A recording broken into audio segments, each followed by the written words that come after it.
There's a slight latency. Also, the app on the PlayStation is Goofer. Yeah, well, it's like delayed beyond normal. Yeah. Hi everybody, it's me, your DM Boomberry, together again with the roommates. We're doing another round of Dungeons & Dragons. Woo! I got with me to my right, we got Sea Panda Art. Hello. Live. Live. Live. No recordings here, we're all here. Yes, I am C Panda Art. I am playing Torin, the Dragonborn Sorcerer. Beautiful. And there you go. Does it? That's my thing. That's all I got. Next to us, we have Serata. Hello. I am playing Big Shot Tabaxi Bard. That's a Baxi Bard. And then rounding out the rear is, of course, the one and only Nita. You are too awake for today. We just finished watching Mandalorian. That's Nita's backstory. Oh, did you guys finish it last night? Yes. No talking about it. Oh, yeah. No spoilers for anybody, but Very good. very good.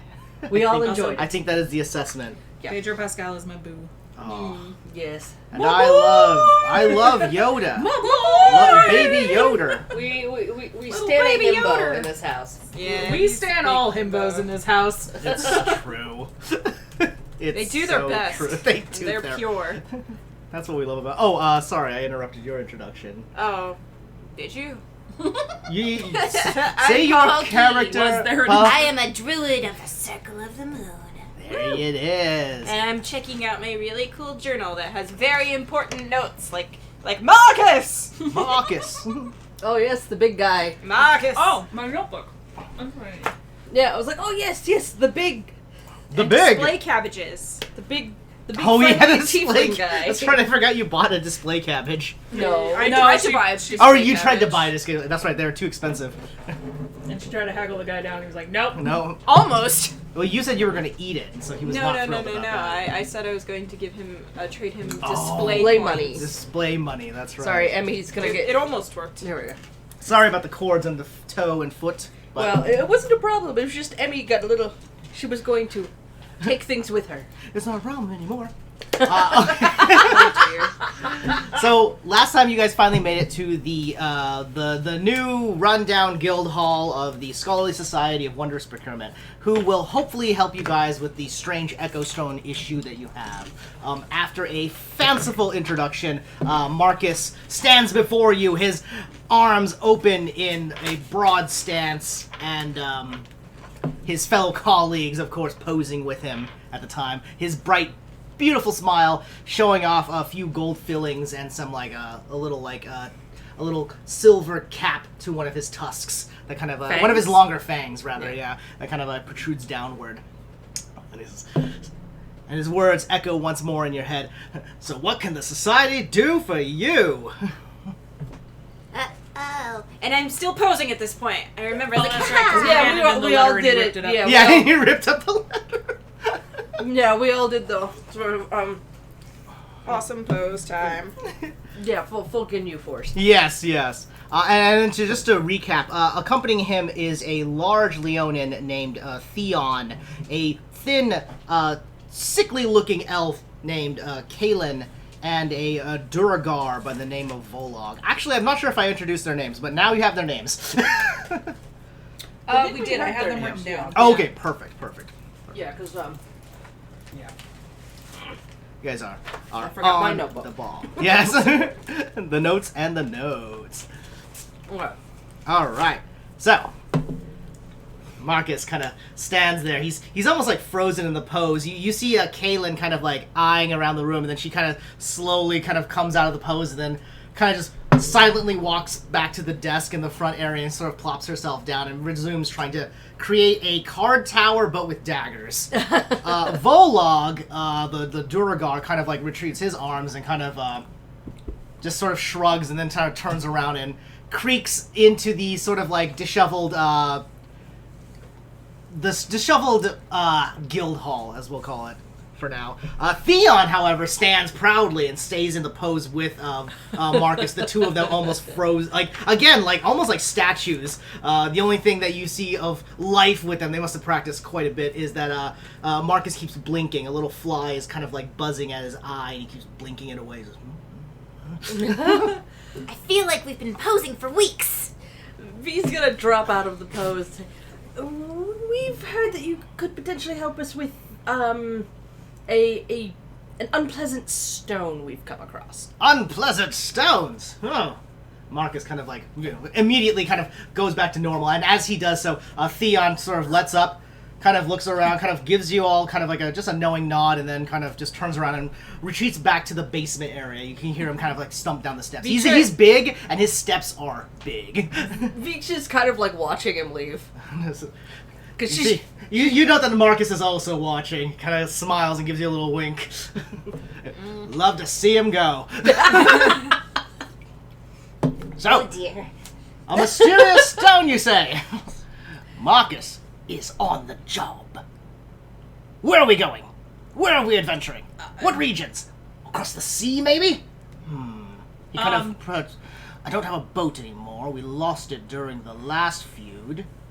I think we have the rock with us, right? We do. It's called an echo stone. Oh.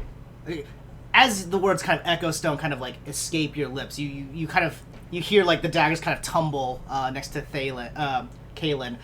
Theon sort of stops in the stairwell and kind of leans his head sort of out from the side. Volog kind of like you hear Volog. Did they say what I heard? What I thought I heard? You see Marcus kind of, he has like a sort of a little bit of a bead of sweat kind of like come down his head, and he goes, "Calm down, people.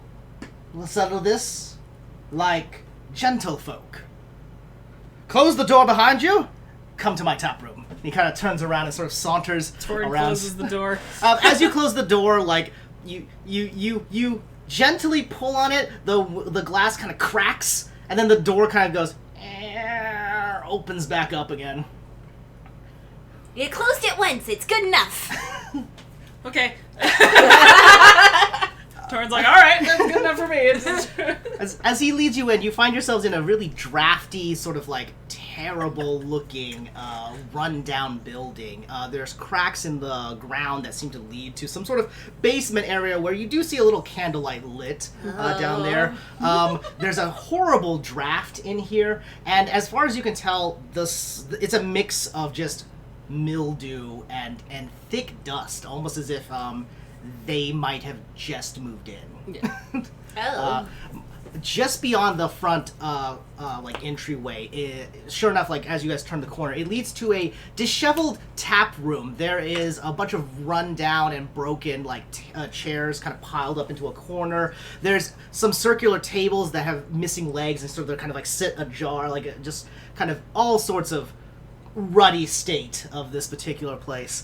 There is a sort of like a bar stand off in one corner, but as far as you can tell, it looks as though several things have been thrown against it, and a lot of the wood is kind of like caved in a bit. Marcus, however, seems to be ignoring all that. He holds his arms open and says, "Behold, our guild hall!" He kind of smiles and says, "Pull up a chair. We'll speak right now." Torin kind of looks uneasily at the rotten chairs and just kind of squats in place. Excellent choice. I Now, don't trust those chairs. Loki kind of eyeballs the rotting floor and just kind of stands there. I can see what's happening here. And listen to me. I've got a wizard coming tomorrow. Or maybe later tonight. I don't really know. Wizards, as is common practice, arrive when scheduled. Which I do not schedule. But I know he's coming. A wizard's never late, right? What? Who said that? I know, I was trying so hard. I was resisting. So, if you didn't schedule him, how do you know he's coming? A good friend only arrives after a few days of the housewarming party. Okay, that didn't really answer my question, but Is this house warm? Oh no, that draft you feel is probably from the holes in all the walls. Oh, I had noticed. Yes. Marcus, when did you all move in? Kind of pulls out a small pocket watch, clicks it open. Give or take, maybe 6 hours ago. Wow. Yes, it's lovely. My office on the 3rd floor has a glorious view of the. You see outside, there's like sort of a broken window, and you see like kind of like the dried up like water feature out front. He says, a view of those vines. I love those vines. Is it because it's missing a wall? Is that why there's a nice view? Yeah, there's a big hole. Yeah. You're not sure. It's confusing too because the hole seems to be going outward from in, but all the glass is on the inside. Well, that's great. Alright. Keeping it out of the garden. Listen, I won't lie to you folks, since you're all nice, new, and proper, but the society's on hard times. We've seemed to have lost a few court cases. Court cases. Oh yes, court cases. Ah, Lawsuits against you? against the society. And my family name. For what? Oh, Torin. Some legal matters. Listen.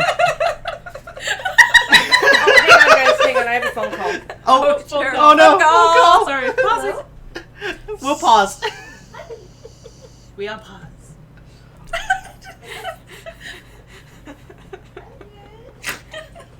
That's the best reaction. Oh, darn. Oh, Torrin. Coming from Pahokee is like especially hilarious. Just like, oh, Torrin.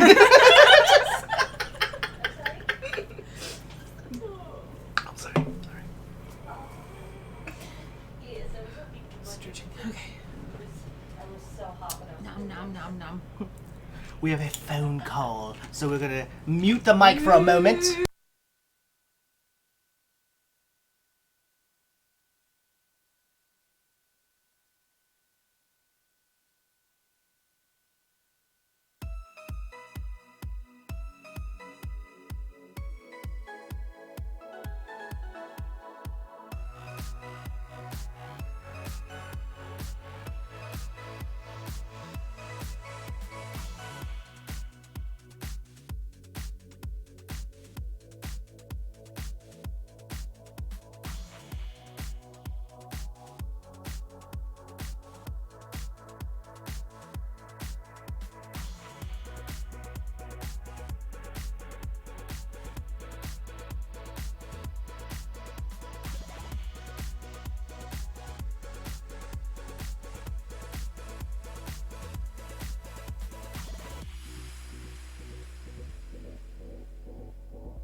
she got her stuff, and she's like, I feel all warm and fuzzy, and not just because there's fuzzy socks and a fuzzy blanket. Yay! Shout outs to Wendy. Hey, Wendy. Where were we? Oh, yeah. You were like mid-sentence. Yeah. Yeah, because I got a Oh, phone I was call. asking about the lawsuits. Oh, yes. Yes, the Legal lawsuit. trouble. On occasion, registered guilds at the Dragon's Meet get into trouble. And that's why we have a lawyer. He kind of like turns around, you see Volog kind of slumping up. Is this fixed? Oh, yeah. Okay. It's up. I was looking down. Volog kind of waves and says, don't tell him about the court case. It's still active and live, you know. We're not technically owed any... We don't owe any coins yet. We're a good business still. A+ rating. Yeah? Marcus, what did we say? And then Marcus kind of exchanges with him a sour look and says, I'm not supposed to discuss current hearings something magister. Yes? You see Vola kind of shake his head and kind of just saunter off. Just, listen, we're in a little bit of a legal bind. Oh, it's actually quite a tragedy.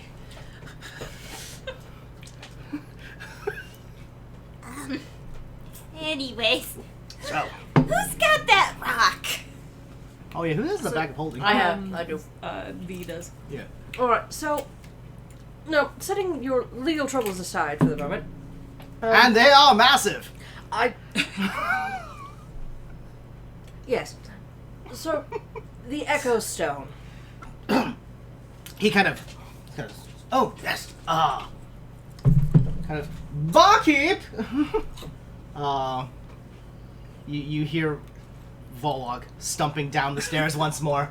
He kind of sighs and then kind of goes over, climbs across the wooden, like broken up, like bar stand. Goes, another one of the standards, sir. I'm like, please. You hear him like mixing a drink behind you. He says, yes, the stone. You have it then. Yes. Oh. We are experts in wondrous procurement, so show me the stone. We'll take a glance at it. I'm not gonna lie, we're a little reticent to pull it out of where we have it. It seems to be quite active. He kind of nods. Says, very true. It's quite deadly in places of high magical resonance. See? And Dragon's Meat Mountain is one of the highest magical resonances you'll find pretty much anywhere. I will admit, I'm a little bit loath to even open the bag. It's very drawing, the stone. So, do you have a way of negating that effect? Negating it. Subduing it? There are such things as we... Hold on a second. I have to measure your character, for this could be some nefarious trap set by my rivals. Oh no. Kind of looks Couldn't at possibly you, imagine you having rivals, Jeff. kind of stares at you, and then kind of eyeballs you. Nope, I trust them fully. Show me the stone. We might be able to help, but I mind you, I am wrapped up in some legal business. But never fear, my team is quite robust, and they'll be glad to put their lives on the line for members of the society. So then you do know how to get the rock? Heavens, no. Oh, damn it. But like any other artifact, we have the tools and the trade to look at it. I think the bottom line we're trying to ask is, do you have a way to get it out of the bag without any of us being pulled into the stone? Oh. You've been pulled in already then? Yes. Yeah. Yes, it was, Quite unpleasant. yes. Mayor Windkeep helped us get out with some sort of... Was it jade? It's just like a green iron dagger or something, right? Green iron dagger. A moonlight dagger! Yes. Yes, that's what she... Bathed in moonlight!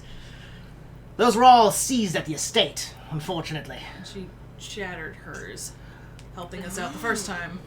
I was... Damn. You know, this was all in the letter. If only I'd read that letter instead of it mysteriously disappearing between my fingertips.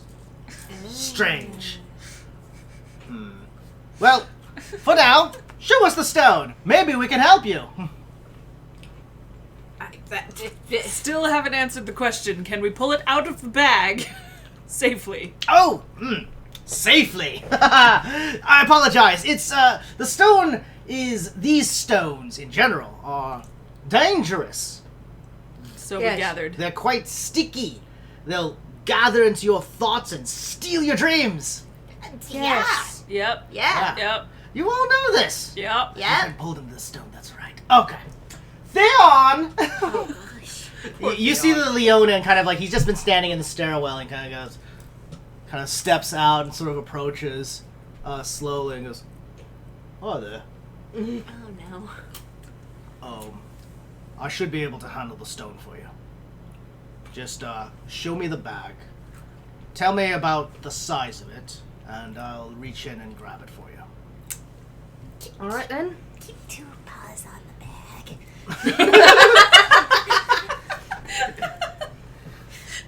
Hoagie doesn't trust these people. Alright, so yeah, I'll go ahead and open up the bag of holding.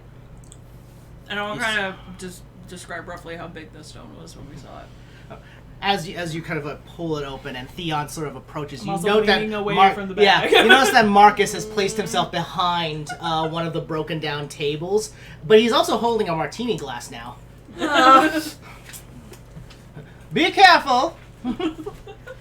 Theon kind of just nods and then sort of reaches inside the bag. You guys suddenly feel like a strange pulse, like a resonance that is familiar, but also like uncomfortable. 'Cause Leisha's hair is gonna start puffing yeah. up. Oh, and then sure enough, like the Theon kind of pulls out the large stone. It's not fully glowing like it was when you guys were in the hotel room, but it is kind of humming with a slight hue. You can kind of hear like a strange, like almost like a kind of a resonance noise, kind of this low. You're just gonna start making that low cat noise that they make with their.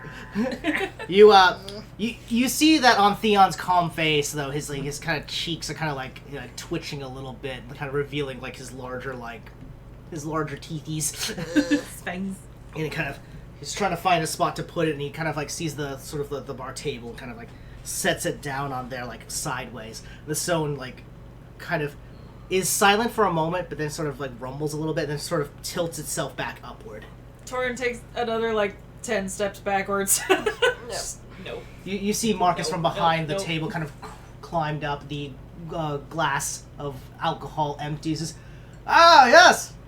You're fully integrated with the stone! It's going to be quite troublesome to get you, free! When did you get over there? Yes. Kind of, Can we put it back in the bag? Theon kind of looks at it for a second. You see Theon really staring at it, and for a second, like, it almost, like, sound starts to kind of, like, get a little bit muddled.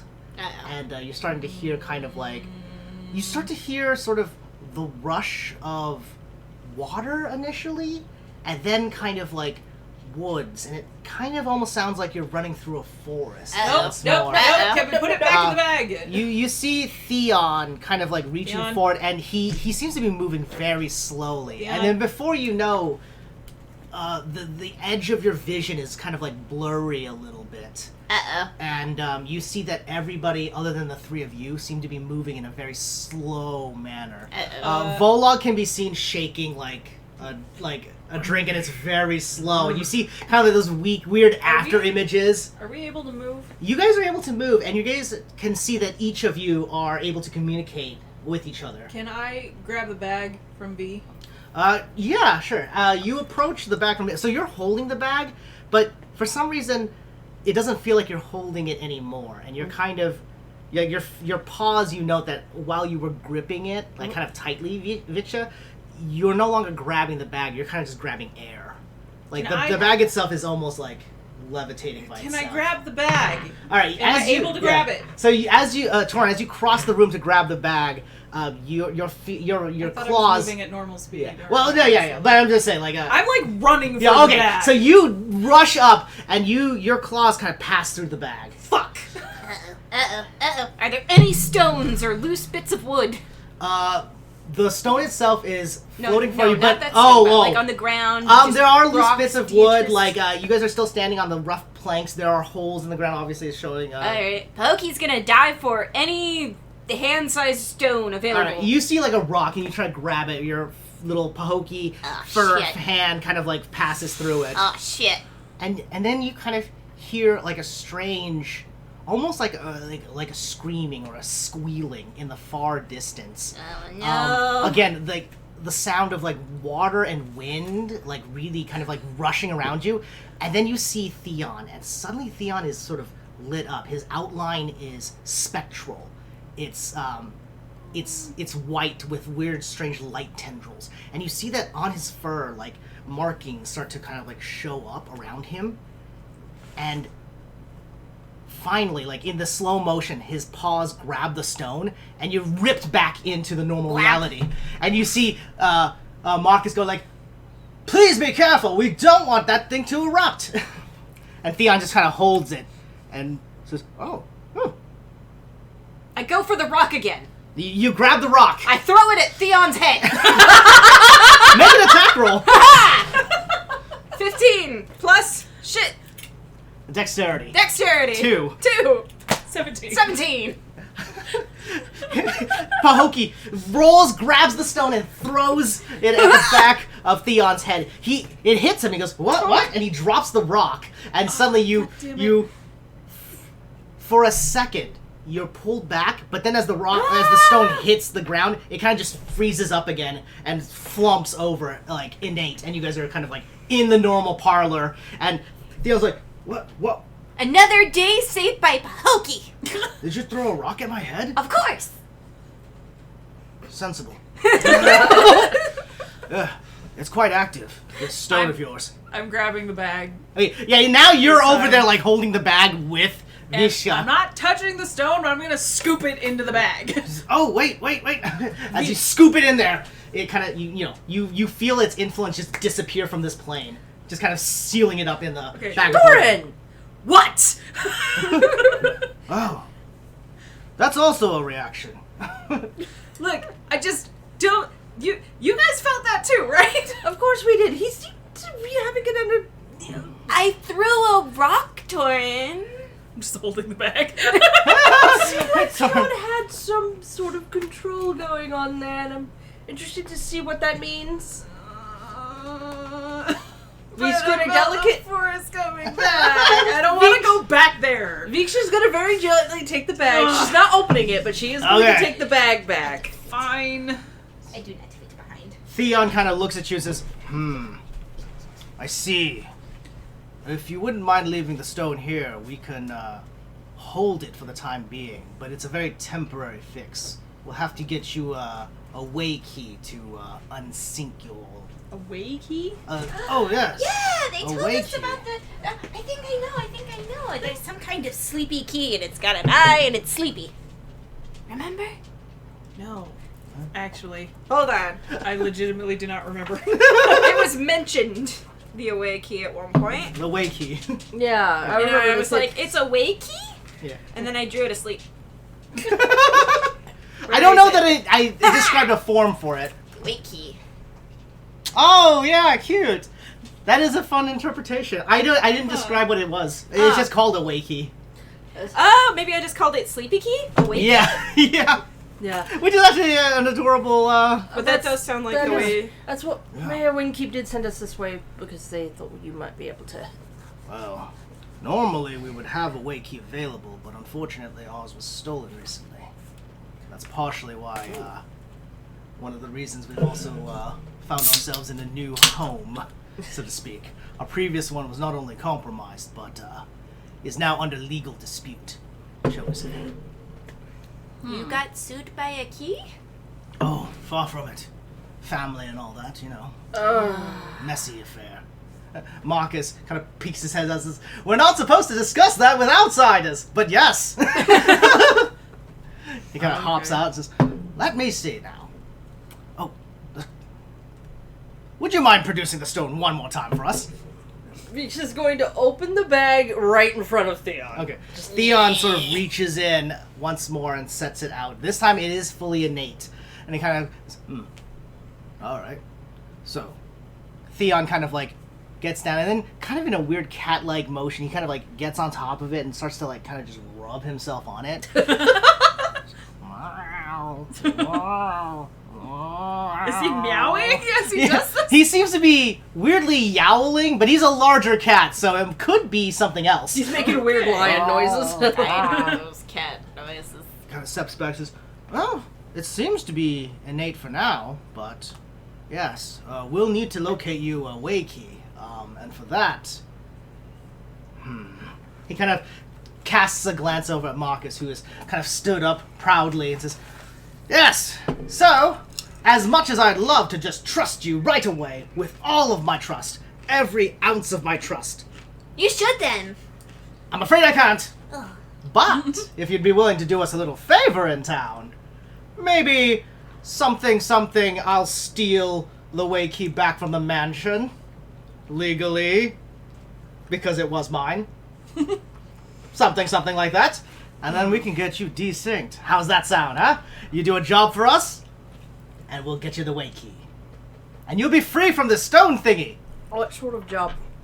Oh, nothing unsavory.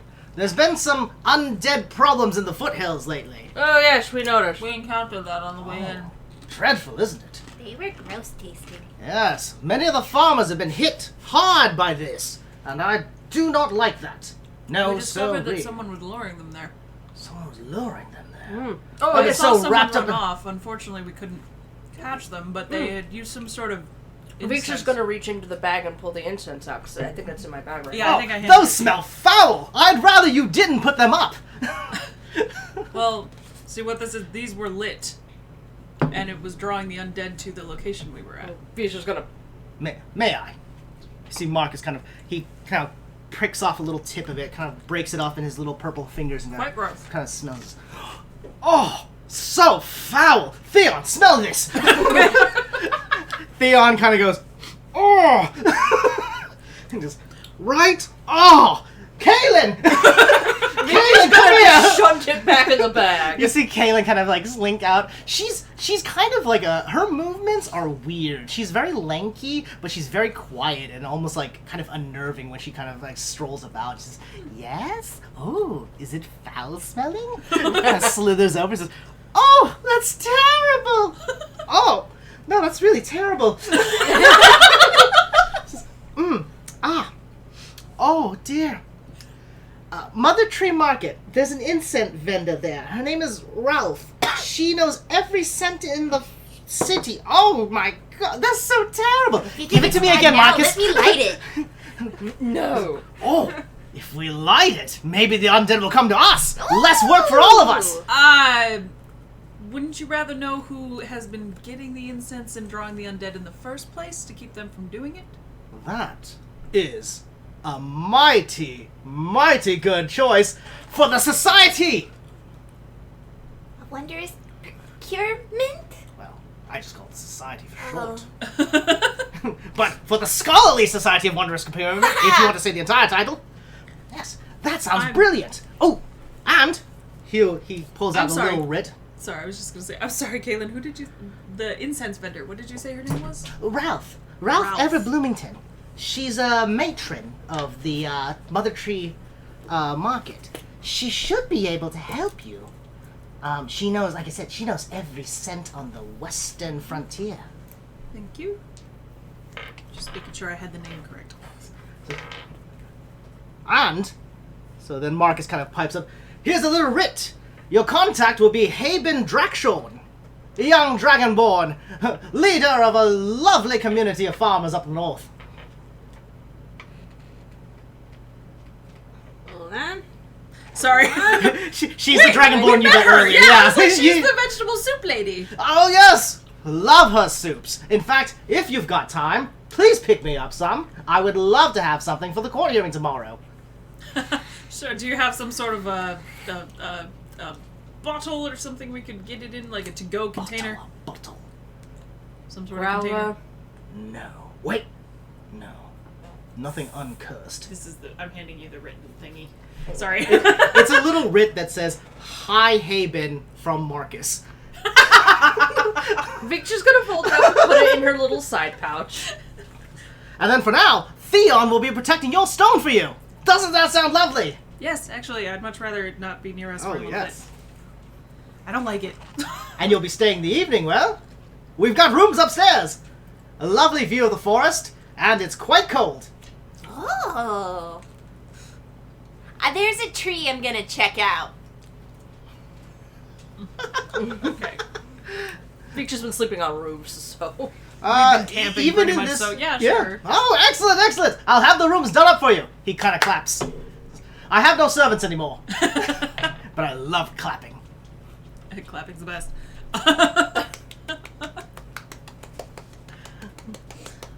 Sorry. So, as unfortunately, I myself I'm unable to help you, but directly at least. But once you finish this job, I think we can make some sort of arrangements and get you that way key, get you unchecked from this particular stone, and who knows? Can I ask you something? Oh yes, of course. So we've spoken to Haben on our way in. And, Lovely lady, isn't she? Yes, she's Wonderful soups. Wonderfully helpful. Yes. She mentioned something about blue dragonborn sort of sticking out a bit in the city. Oh yes. And I was wondering if you had some means of disguising. So maybe I'm not drawing attention that you maybe not want when there's legal trouble. Ooh. You want a disguise? Ooh. Oh no. Marcus loves playing dress up. I'm Marcus. Yes, I know. I love playing dress up. I can see from your wonderful attire. You seem to have a knack for it. He shows off his rings. He just starts to show you all his wondrous rings. Oh yes. In fact, this one right here, he points at a golden band with kind of like a strange like pearl that has that almost looks like a little dragon claw kind of clasped around it. It says, crafted by blue dragons themselves. Well, blue dragon bone, of course. I buy them all the time at the market. At least I used to, until some sort of embargo took place. Yes, that's what I was. Yeah. I was. You can discussing. blame Lord Takars for that. He does not like outsiders. Yeah. He does not like mortal kin. Ha ha! Been hearing his name a lot lately. Embassy building, Thunderwatch Tower. If you ever want an appointment with him. It's hard to get on his books, though. He does not like mortals. I think maybe we're gonna be okay. Hi. Hello. Hello. Seem to be I have drawing a attention. tree here that I wish to visit. A tree? Yes. it You is mean Mother large. Tree Market? Well, we're going for the incense? I mean, yeah. There's also a large tree outside that seems to be The- growing quite a bit. Yeah, I was talking about the Nefan tree. Oh. Well, yes. That's Mother Tree Market, my friend. Oh, yay! Your kind is quite common in that part. So are the tall folk. Weird. I just want to see if Mama Doki's been by. I don't know that name. Goki? Nope. Momoki? Also no. Let me see here. I have a list. Whap! Let's pull out the family tree here. We saw what? Momi? Nope. Bogi? Nope. Mogi? I don't think so. Making up names now. After about 6 or 7 minutes, Marcus has basically declined all the names that you have brought up. Sorry, friend. I'm afraid I don't know any of those names. That makes sense. So, once you get your job done, it could take weeks. It could take months. I'll still be here, though. But it's good to have you around. Come by around, I don't know, midnight. We'll have dinner ready. What's that ring? Sorry, we got sidetracked. The ring? Oh, this ring, yes. He has a ring with a little pearl in it that kind of looks like a dragon claw, and he says he got it from Blue Dragonborn in the city when they were here. Oh, okay. But now there's an embargo. Okay, that's all that was. Okay. Yeah. All right. So that was me asking. Oh, Basically okay. dismounting questions. I was like, no, that's me asking, not me. Yeah, that's what that was. Okay. Huh. Well then, we can sleep or we can go to the mug. delegates. What time is it? It's like 6 p.m. It's relatively early. Also, just as a reminder, you guys also have the contact from the farm that you were going to meet at 2 taverns, and Digron and Casserole is also waiting at 2 taverns. That's Right, true. yeah. We can go there. There's Yep. food. Yeah. Yes. And It's about apparently 6 we should p.m. talk to Haven anyway, and she was going to meet us there. Yeah. All right. I think we should be going to 2 taverns. Oh, 2 taverns! Tell Tavis You I have- say hey. So. Tavis. Question: do you have gloves that might fit me? Oh, disguising you. Yes. Just How? gloves. Gloves would be fine. Oh, just gloves. I Will didn't do. bring any with me. I don't usually wear them. And my alter, because I was checking my alter self spell, but it only works on me. Oh, alter yeah. self. Ah. I can do polymorph, but I already used it. Oh, it's fine. He produces a pair of silk silver gloves from his satchel. Just- Do you mind holes? oh, I don't they're think my claws magically are- enchanted. Have you not seen my nails? Look at them. They're quite cruel. Born from my great grandfather, really. Ha ha! Legacy of a demon. Tori kind of shows off his own long nails that are not claws, but just long nails. Yeah. It's like, yeah, same issue there. I'm giving these on loan. They're silk gloves of hand transformation. Oh. They fit any hands. That's all they do. Oh! And they look marvelous. I'll be sure to return them in one piece. Thank you. Please, thank you. Well, 2 pieces because there's 2 of them. Ah, yes. One piece per glove. There you go. I like that. I'm gonna tuck the gloves on, and I'm making sure my hood is up. All right. And I'm going to, there is a hole in the back of the coat for my tail. I'm actually going to slip the tail through the hole and keep it under the coat Oh, so okay. that my blue tail isn't... All right. Flapping about. Just at a glance, you can kind of go ahead and let's have you make a charisma check. Make a charisma check. A charisma check. Yeah. I'm sure I still look like a blue Yeah. dragonborn, but it's like, I'm hoping to be less obvious. What'd you get? That's a 1. Ah, nerd! As you set yourself up and you put your hood over, you're like, yeah, I look pretty good. You straighten your back a little bit. You don't feel it, but the hood just falls off. And the dice is in dice jail. The dice jail. Gonna with use you. the dice jail on the first roll. Bad dice. Marcus kind of like eyes the So room my a little hood bit. falls says, down. Yeah, your hood falls down. You don't But I feel don't it, notice. and then Okay. your tail naturally kind of like swoops over, and so your cloak is kind of like sideways. Your jacket's like sideways, fully revealing your tail. Somehow worse. Yeah. Torn. Huh? What? Your tail. It's Oh out. shit! And so's your head. Damn it. Okay. Yeah. Your hands are covered though. Good job. You look quite fancy. Just gonna embarrassingly pull my hood up again. You see Torn like a little blushing. Trying to make sure it's actually up this time. Is it up this time? Yes. Perhaps we could tie it to your horns or something to keep it on. Maybe. I don't think this place has glue. I just sort of look around at everything that's crumbling. It is quite bad. I guess, what do I have on me? I don't have just string, I don't think. Well, I mean, I've rope. Yeah, if you guys yarn. really want to, I'll let you tie it up a little bit. It's still so. After about 10 minutes of fiddling, you kind of like tie it such that your hood will stay on, your tail stays under your jacket, but Still it kind of just looks a little bit strange. Like you almost look weirder because you have like this string that's miscolored from your jacket and a big hole, but like your tail still's like kind of swiping around the back. And you're tall too, so. I know I'm tall! Ka tries to help you a few times, but he also just kind of makes it a little bit worse because he's trying to accentuate your draconic features. Oh my god. Can't let him touch stuff. Marcus kind of comes up to Ka and says, "You're an interesting little fellow. I'm gonna borrow him." Oh no. Borrow him? Yes! As you can see, the place is in no shape for a wizard's visit. Ka, do you mind trying to help him out?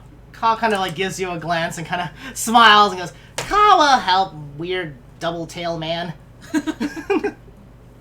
He's very strange. Alright. Good luck! Let us know how it goes, and if you fight anybody, let me know, because I love adventure fighting. God, I can't believe my first roll of the night was a 1. Yeah, I roll, right?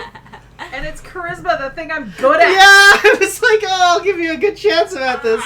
Anyway. All right. All right, so so we've got Torin tied. Well, there should be a way to do it without the cord showing. Meh, because if we tie it inside the hood, I think it's fine. Pokey thinks everything's fine. Vix is going to Torin, sit down. I'm going to. It just kind of plops down. Vix is gonna untie it and I'm gonna stick my hands in your hood and just kind of shunt her hands in there and retie it on the inside. I'll let you make a performance check. Okay. We'll go like a little theatrical. Okay. Help me. Okay, 14, and what's my modifier for that? I don't know. It's on Sitting brand. here No, like, it's on brand. Tor's just an awkward mess. Okay, performance.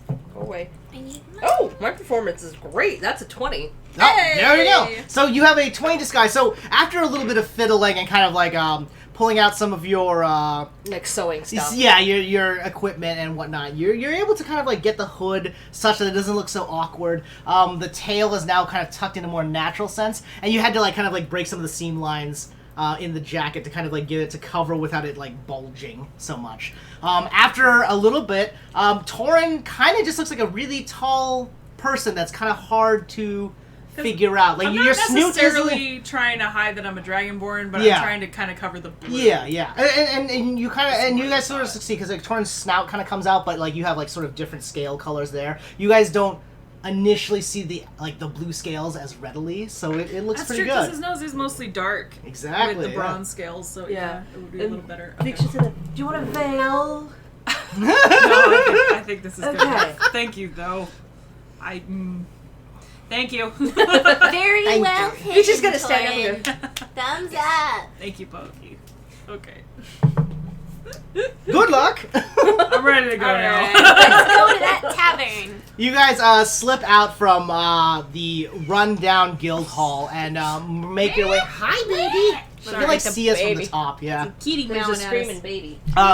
As you guys walk down the Anyway, path go to from the kind of the like the path that, like the road that goes upward towards the guild hall, you pass by the farmer's dirt market and you spot the several vendors, including Haben, who is serving another long line of folks at her soup stand. And you guys sort of start to meander in towards the disheveled Lowtown district. Where did you guys want to head to? Hooky wants to go to, well, we have to meet people, right? Yeah. At the tavern? Yeah. Hooky There's- wants to tavernize. So there's 2 taverns. There's also Mother Tree Market, and there's actually another market as well. It's about dinner time. Maybe we should head for the tavern and just get Yeah. food. All right, yeah.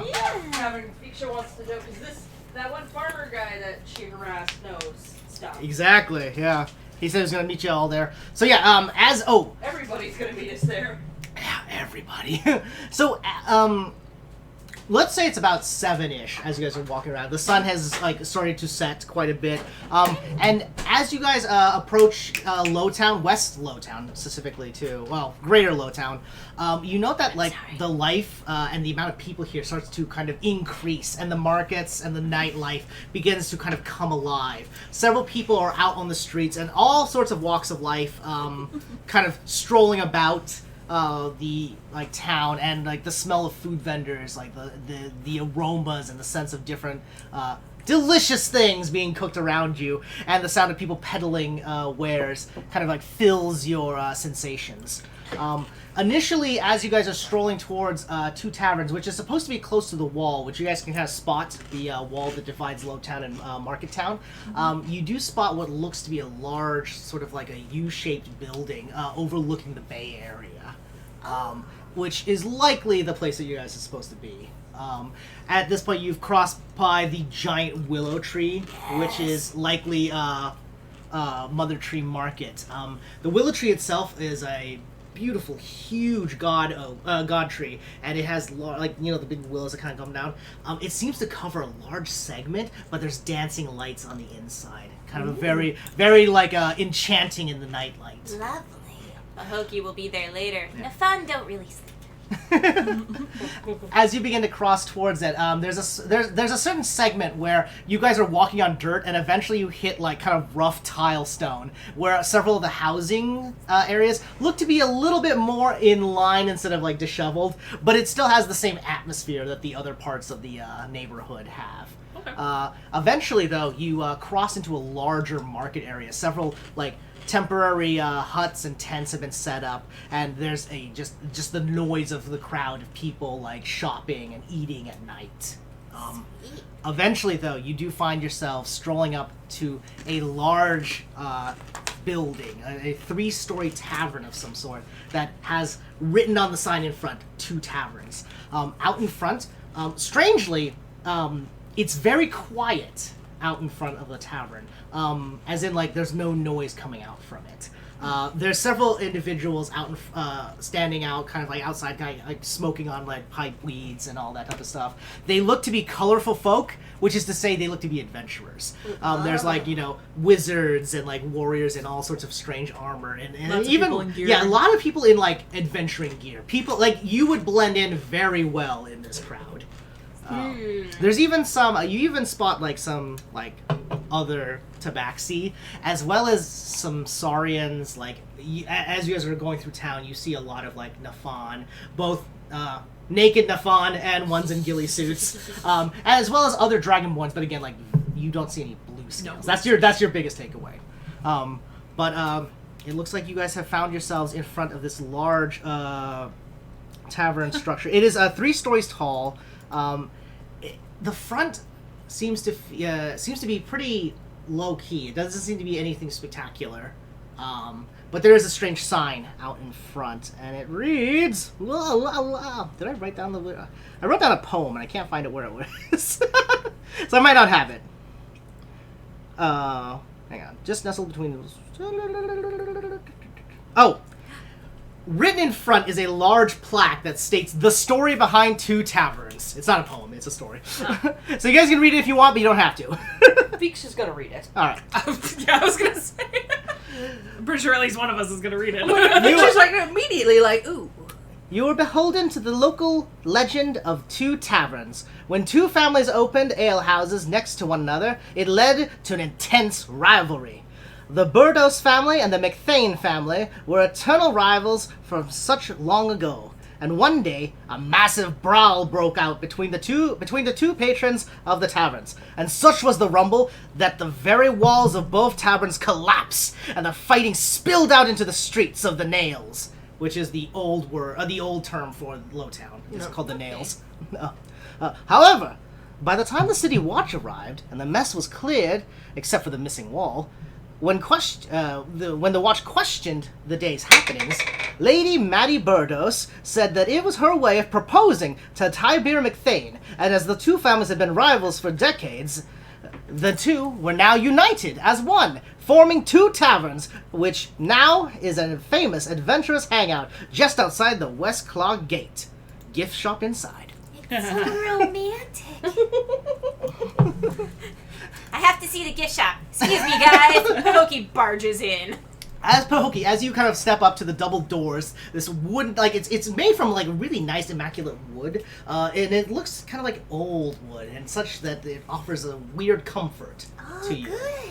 You push open the double doors, and as you do so, a sudden explosion of noise erupts forward, and as if some sort of magical enchantment seems to be hiding the sounds of the tavern, the second those doors creak open, the sound just ruptures in, and what you find is an open air kind of like sort of like an open air, what do they call those, like the little foyers, a little open air courtyard in the sort of the center of a U-shaped building. So the building itself is the U shape, 3 stories that go up with balconies overlooking this courtyard, where a large mess of adventurers and folk seem to be having a wonderful time of their day. The viewing angle of this tavern is also built a little bit on a rise, giving you a marvelous view of the docks to the left as well as part of the wall, while also overlooking and kind of hiding the dead docks, which would have been in view if it wasn't built at the angle that it seems to In be. awe, Pahokee turns back to them and says, "Guys, this place is really fancy. They have double-paned windows." And then I close and open the door a bunch to let the sound of it out. Yeah, it basically does the, like, Ace Ventura. I mean, she's just gonna gently open one of the doors and just kind of step around Pahokee. Yeah, to go Pahokee's inside. just like, She's just gonna catch the door and just kind of slip in. Torin's gonna also slip in.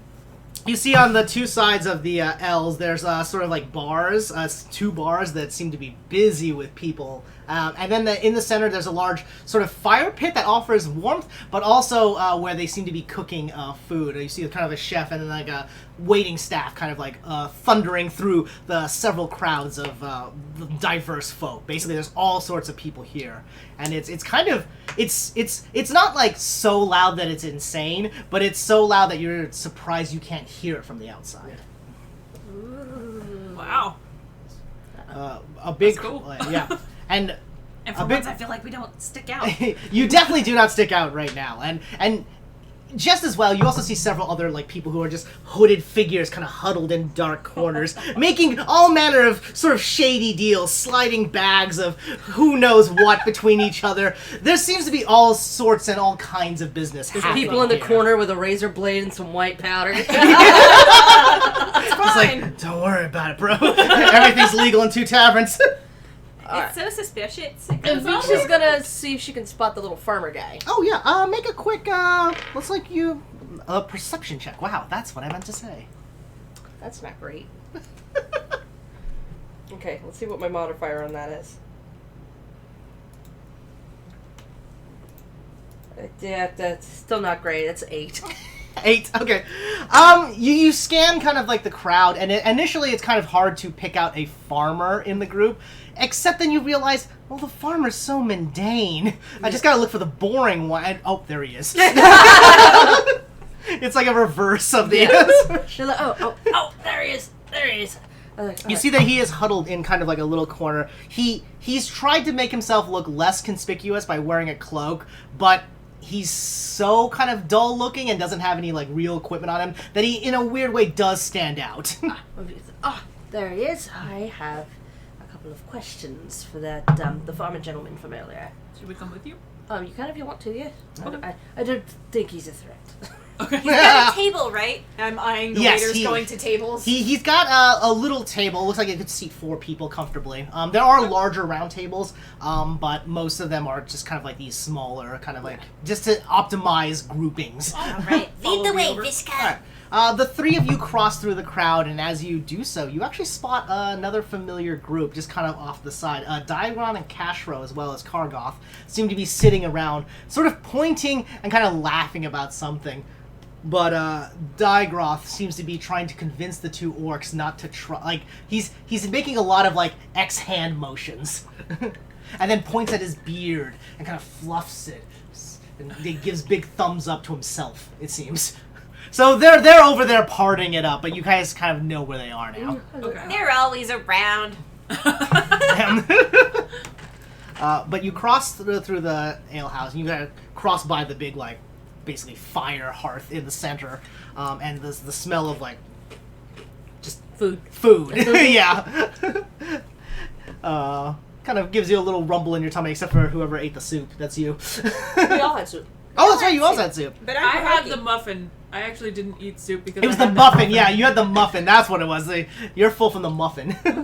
But you do kind of cross Am the I chamber still and you full? cross. How long has it been? It's been like a couple hours. Remember, those muffins were They're substantial. heavy. They're heavy muffins. That's why they don't sell. This was a full day's worth of food. Yeah, it was like, you should be hungry, but you're like, it smells good, but I'm not hungry. Huh.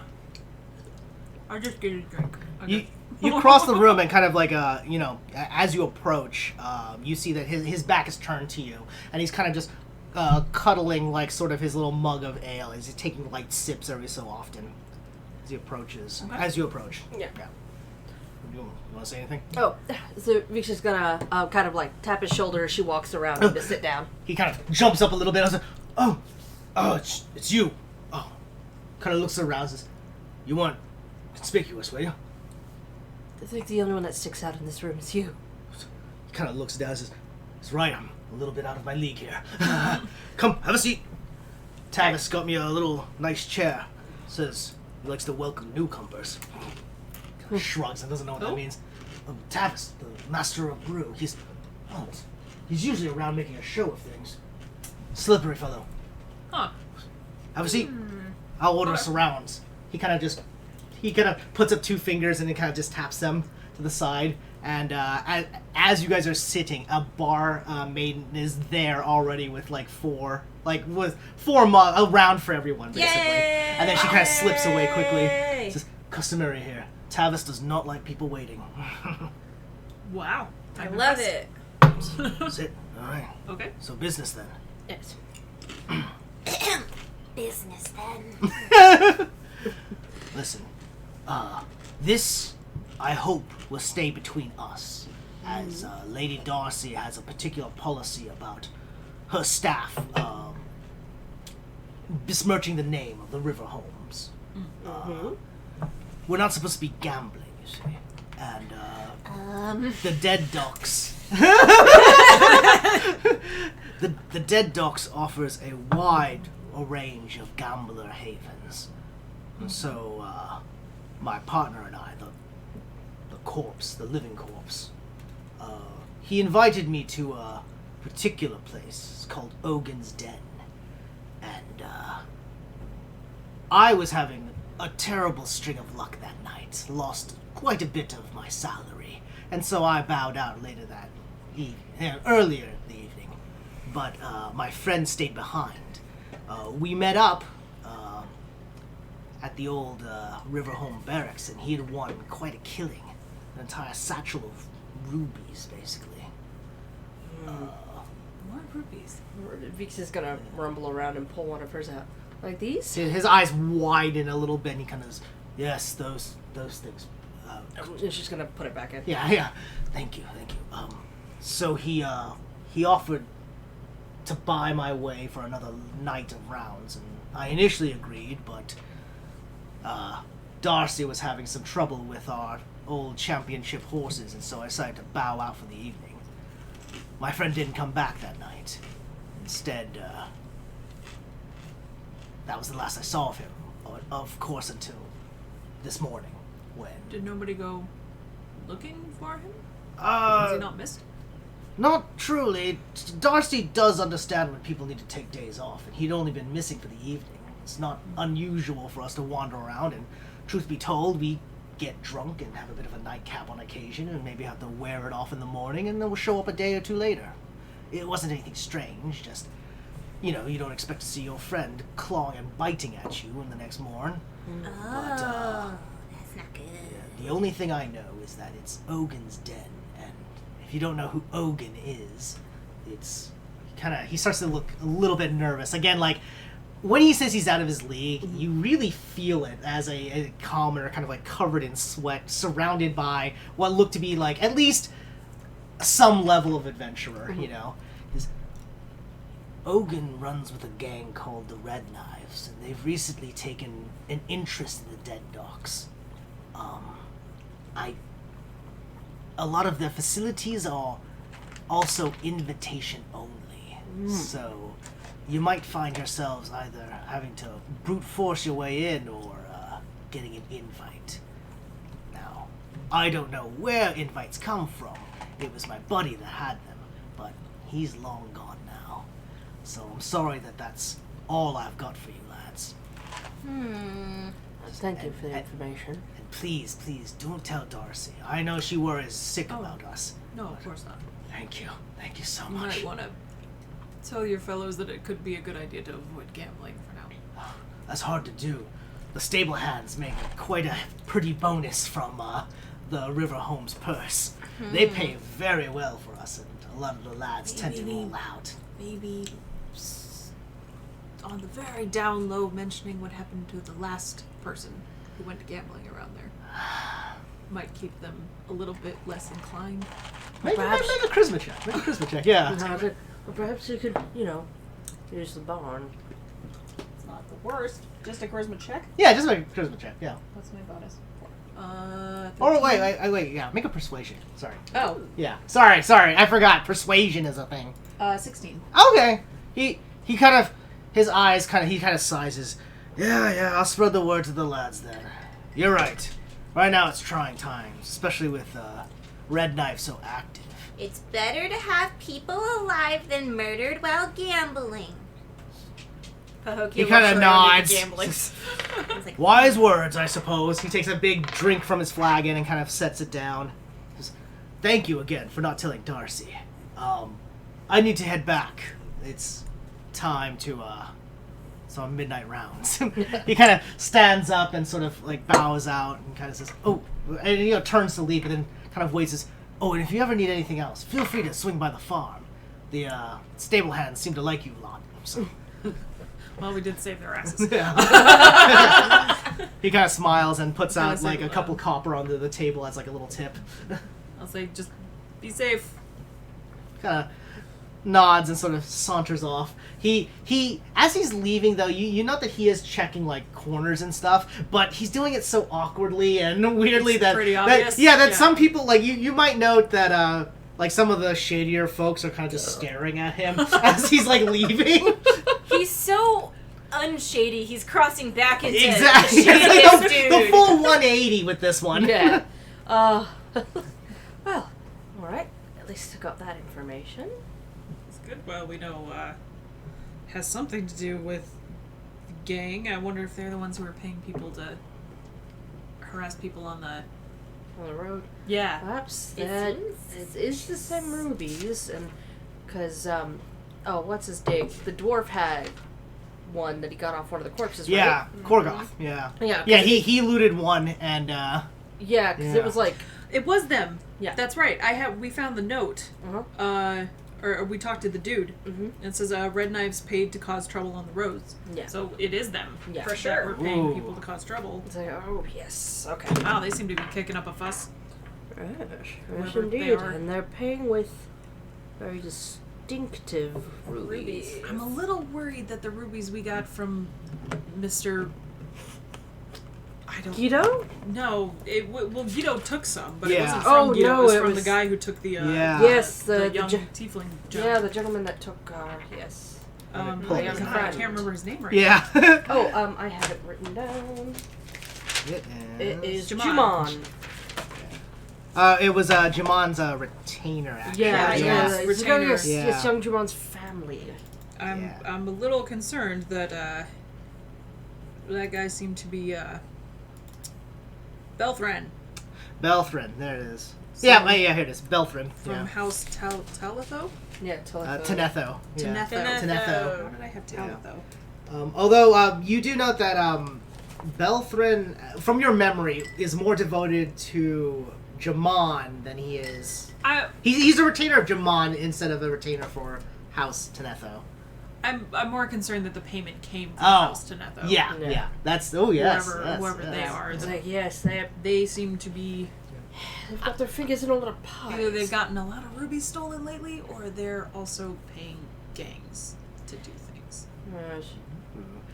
As you guys are having this sort of discussion, you note that a new person seems to be sitting in the fourth chair, kind of Uh-oh. giving you a bright smile. He's got a sort of brilliant sort of bronze skin and like sort of a fiery red hair and really striking ember eyes. He's wearing a low-cut shirt to show kind of like his chest, his muscular chest, which is clean shaven, and he's wearing kind of like this nice tight leather pants. Sir, Holding sir, a little bottle. He's holding a bottle in his left hand and has a little like another like little like mixed drink glass in his right. Sir, we did not pay for company tonight. I'm sure there's plenty of adventurers who require your special skills.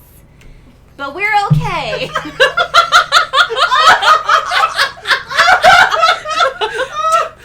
Doran legitimately ducks his head and is laughing behind his hood. Like, Viksha's gonna just kind of look at Pahokee, look at this man, and decide, fuck it.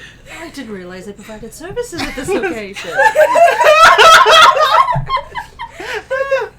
Oh god, Though I have to say, that was wonderful. they would have to say, given this group, I cannot speak for my friend here, but I do think the two of us prefer bit more hair. The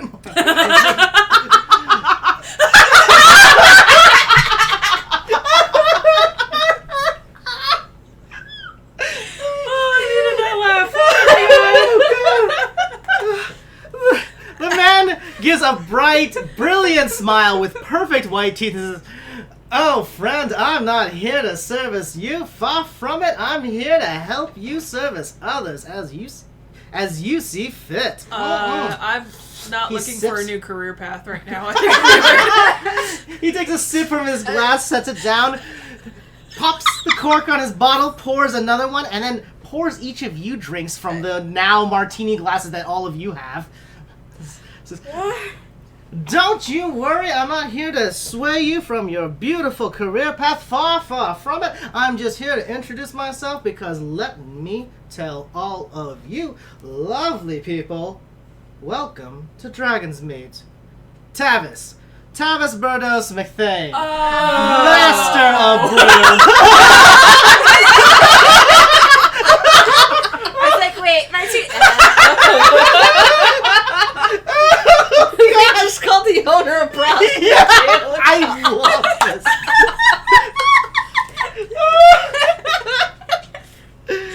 Oh my god! Trust me, it's one of the better compliments I've ever had. Travis, I have to say, you make quite an introduction. Oh, trust me, I make it my biz to either have a striking intro or learn striking information. Any rumors that you might need, I'm selling you, and I can hit you on the right path for whatever job you're looking for. Whatever job you're looking for. He kind of winks at you, gives you a little, like, double guns, and then kind of blows a little kiss towards you. No.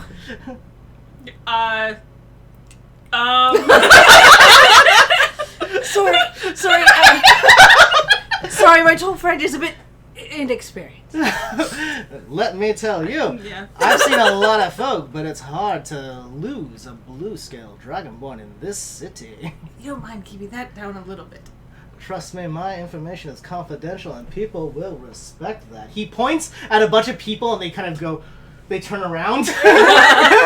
Says, "Lovely people, aren't they? Trust me, information here is easy to come by as long as your purse is heavy." Tavis loves making a good coin and he's gonna make one tonight. But as a special for my newfound friends, this trio of beauties, I will let you know right now, I'm gonna give you a rumor for free. What's on your plate? What is your sword rattling for? I don't have anything on my plate. That's my problem right now. You want a meal? Trust me, I got you. He snaps his fingers Vic's and... just sitting here going, just so they're like, oh, he's definitely a prostitute. Confirmed. She's just like, oh, man slut. My cousin's just like you. She's just like, yes. Meanwhile, Sora's kind of sitting there going, I'm not wearing a sword. Okay. I do ask that is swords keep sheathed outside of the private suites. I don't... What? I don't have a sword? I'll explain to you later. Oh, okay. Oh. It's a euphemism. I think I got it. Okay. A platter of cheeses and wild-caught mushrooms appears at the table by one of the bar maidens, and it's a nice little kind of like finger spread. Says, "Now you're gonna have a little meal. Ooh, appetite on this one. I love to see that moxie. Another round, please." So, what brings you to my two taverns? Master of Brew at your service. Honestly, a couple things. A couple things? Well, I'll give you one, and then maybe a few coins, and some others will appear as well. Have you, I don't want to use our free rumor. What should we ask about? Oh dear. I want to ask about the undead, because that's kind of the thing we're on. So we've heard. Well, we say we heard rumor. We did get to witness a little bit of it. There's some a bit of an undead problem. Oh, nasty business up in the foothills. Trust me, my ears are wide open. And from what I've heard, there's been a lot of zombies wandering there. But the weird part, let me give you that. You go further up towards the peak of the mountains and you run out of flesh. It's skeletons up there, mates. But for some reason, the farms only have zombies. Don't know if that's weird, but it seems weird to me, and I'm all over the place. Do you know? Do you know anything about people going into Ogin's den and not coming back? Not coming back. Trust me. At least not alive. Trust me, friend. Let me tell you a few things. Ogin's Den is not a fun place to be. It runs a little fighting arena underground, and you're gonna have a hell of a time getting in. Membership only, but membership seems to come at a steep price. And I don't mean by coins, if you understand my drift. Listen up. Since you're new in town, I'm gonna give you a few freebies. Watch out for the red knives. They're led by a cat who's a little too clawy, if you know what I mean. Vic's just gonna be like, cat? Ooh. Literal cat? Listen, I've been around the docks for quite some time, and I know this cat is not like you. She's got glowing red eyes and hands that flip from side to side. V's gonna have the straight up puff line right up the back. Just kind of the Ghibli sort of. Yeah. That's the reaction, man, and let me tell you, this cat is no nice kitty. Does this cat have a name? He kind of looks around and says, just put some coins on the table. We'll call it good. V's gonna rumble around in there and pop out a gold. Okay. Just, oh, yes, I do like seeing that. He reaches out for a piece of cheese, and as he pulls it back, you see the gold coin kind of in his thumb as he slides the cheese into his mouth. Oh, Clever. Name's Zabraza of the Red Knives. She's a nasty work. New in town as of a few years ago, but hasn't made a stir until a few months ago. Apparently some sort of big heist went down and Zabraza came in for the killing blow. Now she's queen of the underworld and the dead docks. But let me give you something else since you guys look new in town like I've said so many times. Zabraza's high stakes. She was once part of the Night Crown Syndicate, thieves network on the underground. But she didn't like her station and so she burned that bridge and now there's a kill squad on it for her bounty. My advice to you is you make your way to the dead docks. It's gonna be a war zone. Watch your backs out there. I don't want my new friends getting skinned alive. Back to Ogin, though. Ogin's one of her lieutenants. Big, strong dwarf man. Known for his geomancy, as most Duragar are. But it's gotta watch your back, because Ogin's a little paranoid. Seems to not like his rivals as well. Biggest rival, of course, is other people in red knives. And with the whole kill squad of Night Crown out, it's hard to tell who's killing who. Just keep that in mind. Jeez. Sounds like a party over there. Like you wouldn't believe. I had Mum Dear twist the tavern just a few degrees out so we don't have to deal with all that riffraff in the dead docks. Is your tavern magic? Like you wouldn't believe. Words here can be spoken out loud and no one outside will be any the wiser. Yeah, double Clever. pane windows, I told you. Yeah, you did. Yeah, that's correct. Now listen up. If you guys need anything else, I'm always around. Just give a little whistle, clap your Can I, fingers, dance a little bit. I might show up, I might not, but who knows? Can I pull out a gold? No. Put it down. You just got my butt stained in this seat with a little bit of gold for Can I me. ask you? I've been hearing a name a lot lately, but I don't know a lot about him. What can you tell me about Lord Takaris? Ooh, Takaris. You're getting political on me, aren't you? I don't like talking politics, but who knows? I'm Maybe trying a to couple avoid of sticking my foot in it in the city, as it were. Oh, I see. No doubt. He kind of gives you the up and down and says, Yeah. I understand that. Listen up. You put another gold coin on the table, and I'll give you a little rundown of Takaris. Okay, sure. Lord Takaris. Okay, I'll put 2 down. He's a big wig from some dragon island out westward, yeah? Turns out the old fella banned travel for you blue folk out into the greater world. Yeah, I heard that. He's got an embassy building here, though. Lord of the Watch, keeper of the town, dragons meets Big Kahuna, likes the fella, but not in a friend kind of way, more in a kind of a gotta deal with him kind of way. They got a place called Thunderwatch Tower, where him and some of his dragon buddies seem to be residing. Don't know if they're planning anything big, but it's the most dragons I've ever seen in town. And let me tell you, Dragon's Meat's not known for its dragons. Dragonborn? Or actual dragons? He kind of makes this motion, kind of like, slides his fingers across his lips, kind of tosses the key. You didn't hear from me. Dragons aren't supposed to be here, from what we know.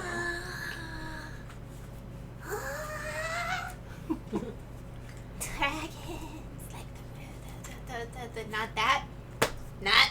Dragonborn have their place, but dragons, those are different folk. Tell you what, I'm gonna give you a freebie as well. They all got one. What do you need to know, little guy? Did you want to see if your family's in the city?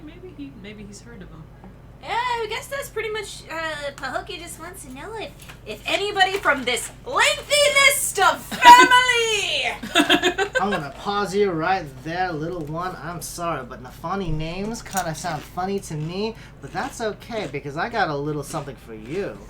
A lot of the Nafan community are a bit worried these days. The veil between the Feywild and our world is thinning in this season, and a lot of little Fae have been disappearing left and right like you wouldn't believe. And let me tell you, there's still a ton in town, but they're scared. Well, I don't know if I have to worry entirely about that. I think this whole Nafan being Fae business is a little bit suspect, but okay. Well, trust me, the rumors are such that they're being stolen by somebody, so that's the part that you gotta watch your back about. That's true. Keep your friends that are tall. They'll keep you protected. Anyways, I gotta go wander around, but if you need any more rumors and you got the money, discounts for friends only.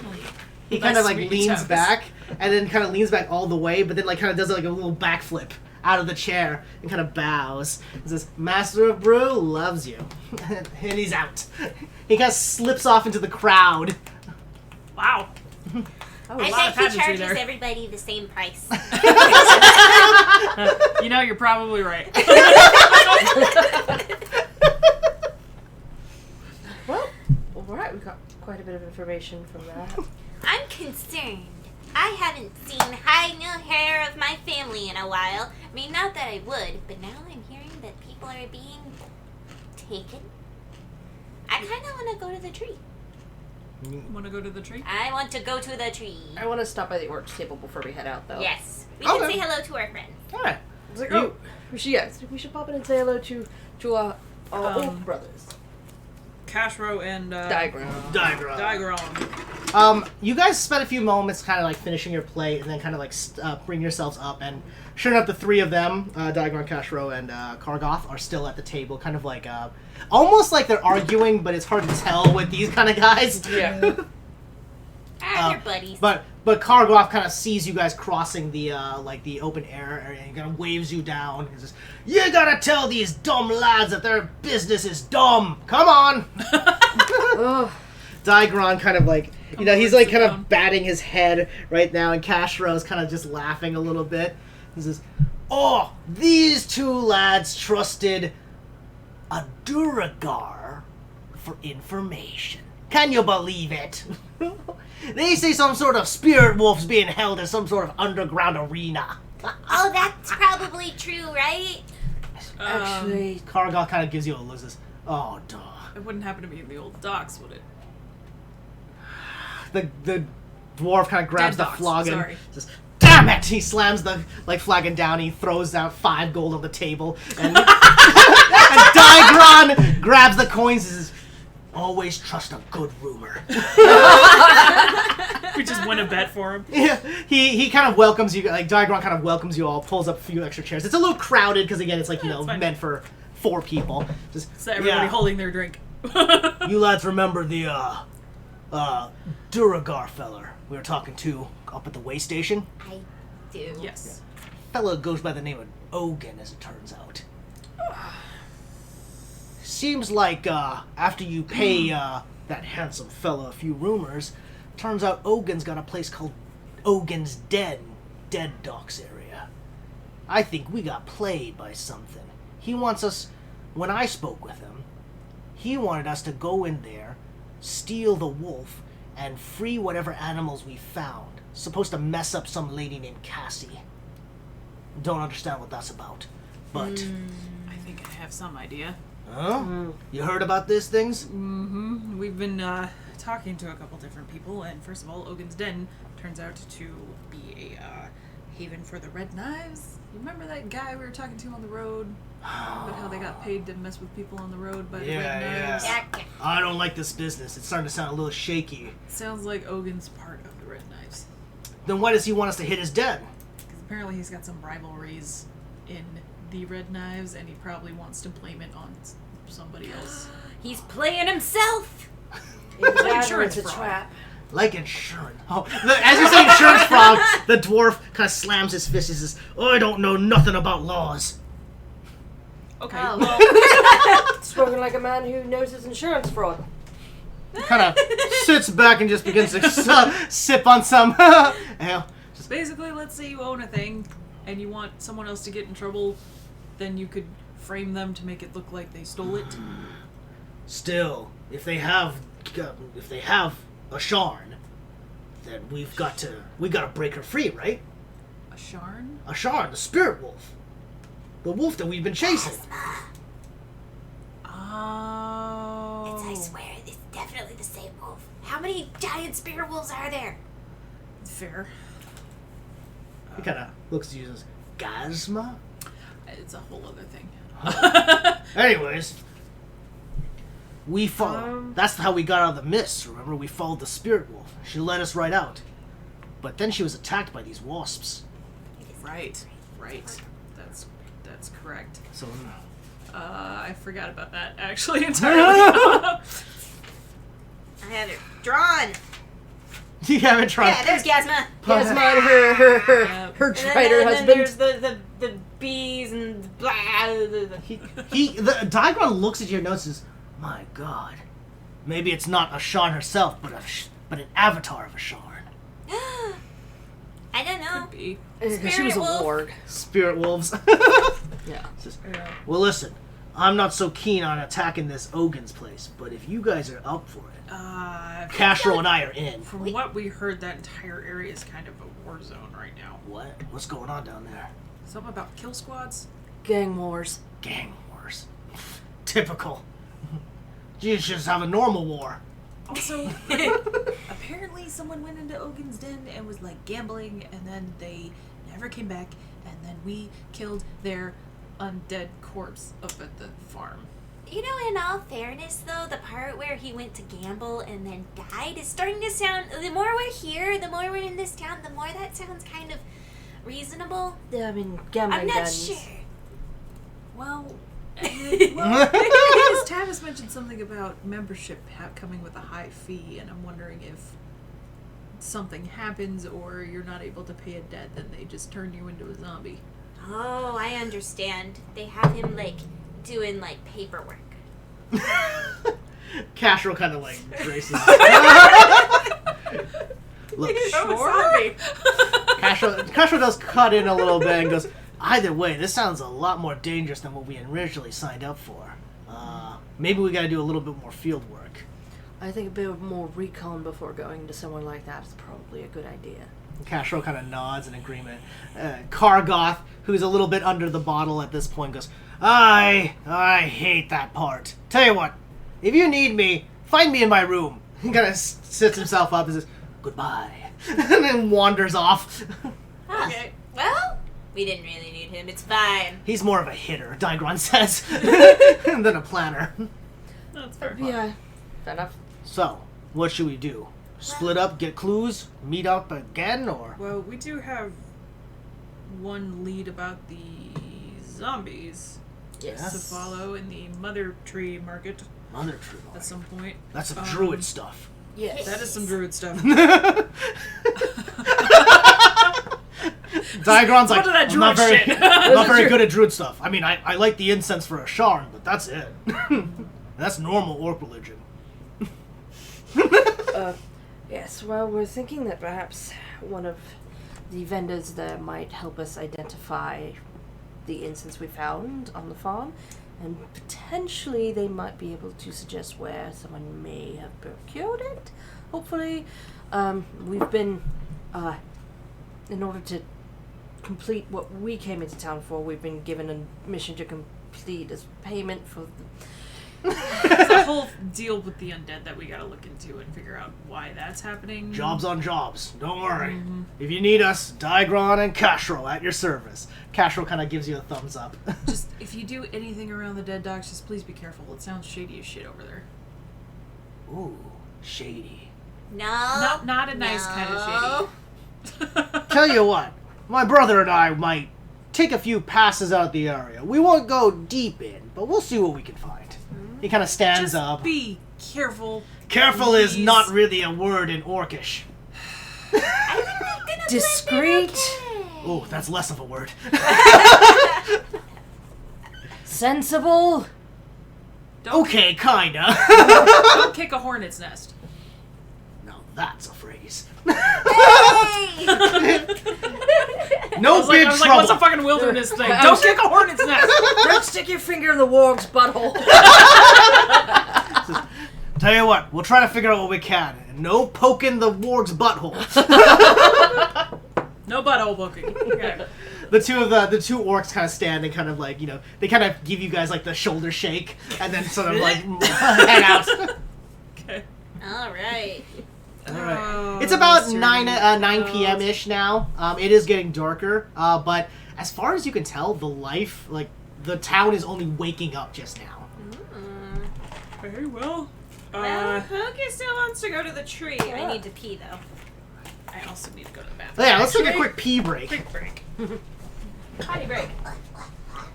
Okay. Move my chair out of the way. 2:30. We're good. Yeah, I was like, oh damn, we use the same bathroom. All right, you go. Bathroom break.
Celsius Several cat are is back. being a cat.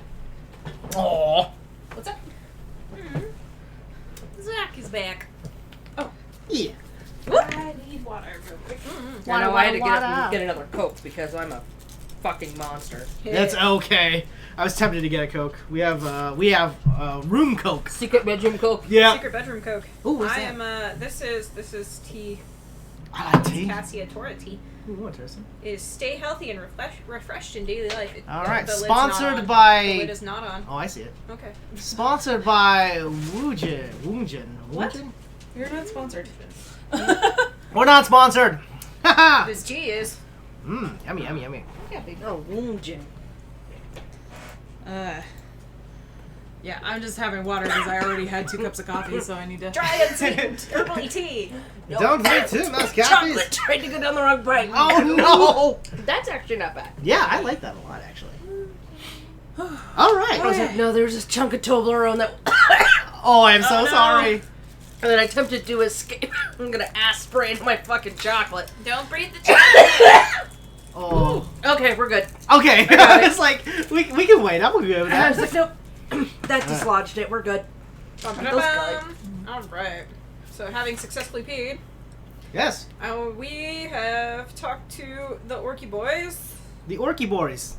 who are now off and doing their own thing. They're Did you gonna get leave? captured.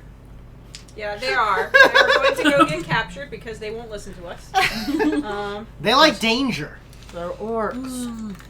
They are orcs, and they're brothers, and they're brotherly orcs, therefore. And they're still looking for their brother. They Yeah. gotta go be idiots. And their only lead is the spirit wolf. Alright. Well, if that's the case, we have options. But I think many of our options lead to trees. Let's go check out the tree market. All right. All right, you all kind of stand up, leave your tables, and then kind of like find yourselves out in the. Before we leave, can I make a quick check to see if I see Haven? Oh yeah, yeah. That's a good idea. Make a. Oh, how much money do I need to leave on the table? You're not sure. Shh, Fishka, shush. Oh, I'm asking Boom because I was like, we haven't paid for anything yet. Yeah. 14? 14. You spot. Second 9 I rolled. You actually don't spot Haven yet. Okay. Yeah. You don't spot any dragon. Well, you spot a few dragonborn, Dragonborn, but but not not like not a green one even. Like you're not like, oh, you do spot some like red dragonborn and like a black dragonborn. They're kind of hanging out in the corner. Okay. Yeah, but Haven's not here yet. No. I'm good to head out. As you guys make it towards the door, you see Tavis kind of like sitting there at the front and says, hold on a second. You guys gotta pay your bill. That Oh. tab needs to be rolled away. Yes, sorry. How What much do we owe you? Oh, let's see. Discount for friends? Let's say 2 gold. Each. Alright. Each? Each? Okay. Alright. And trust me, you're welcome here at any time. Wait, 2 gold for... I didn't... Okay. Well, you ordered 3 of the platters for the... he... Like 3 platters, like a round of ale, some martinis. You know, those get like... Those were yours, Ordered the martinis, martinis. sir. Oh, but you enjoyed them, didn't you? I didn't drink mine, so no. I My He friend, kind does of... not I don't consume drink. alcohol. He doesn't drink alcohol. Yes, you're I right. was All drinking right. water. You'll just have to pay 1 gold, 2 silver. For what? The dinner platters. We're all friends here, I right? also didn't eat, but fine. Torin, look at the man. Just pay him. You owe 2 gold too. I did. I'm sorry, he said 1 gold, how many silver? 2 silver. Okay, fine. Isn't that? Kind of begrudgingly handed over. What? It's 10 silver. Huh? Don't worry, I was mathing. Oh, Oh, she's doing math. conversions. Oh yeah, it's 10 silver equals 1 gold. Yeah. I was like, Minute. kind of begrudgingly handed over. Thank you so much. I'll give you a freebie next time you're lost. Doesn't sound that free, but alright.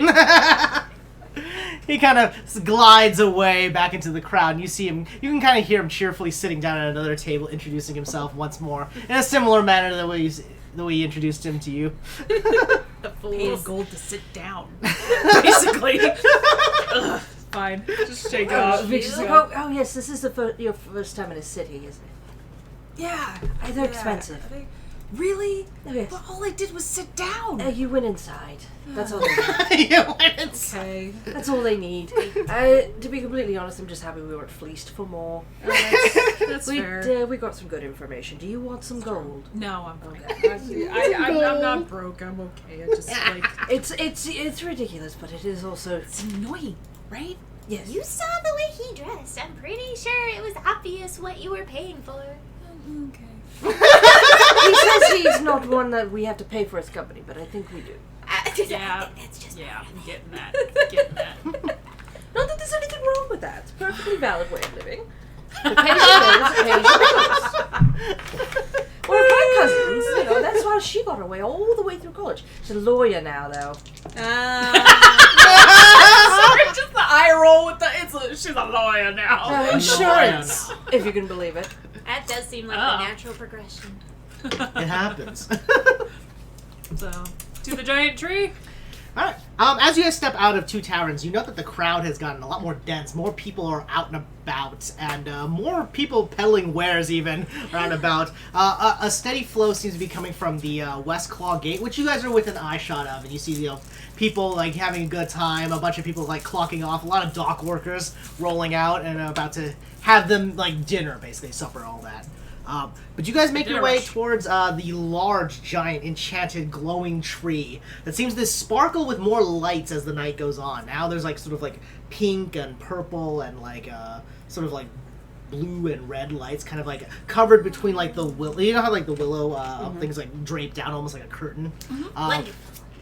And as you guys approach it, you realize just how massive the tree is. It even kind of like is built on a little dip, so you guys kind of like roll down a small a small hill, and the tree is just massive. You're standing now outside of like the large curtain of the green, and you see that there is an elvish man in sort of like leather armor holding a spear, kind of like standing there, and you see that there are several of them kind of stationed around the tree in sort of like strategic spots. They kind of like, they seem to be greeting guests, and then they kind of like, welcome them into the tree, and the tree itself like sort of parts its way, kind of letting you, sort of giving you hints of the inside, as it were. The guard approaches and says, "Do you vow to protect the green word while you are within the godmother?" Yes? Then you may pass. I wave. You don't need to make the vow, little one. I know. The curtains of the tree sort of open up, and as you step inside, it's almost like you're in a completely By the way, different does Reach know world. what that means? Make a knowledge religion check. Okay, that's not bad. That is not bad, actually. Actually, well, I gotta check my modifier.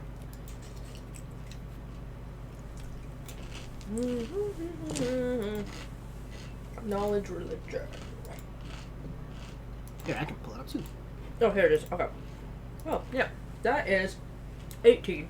All right. You note that he's effectively just saying, "Be good to nature inside." Okay. That's pretty much the entirety of it. Okay. No, it's just gonna be like, does we know what that means, or she's just like, yes.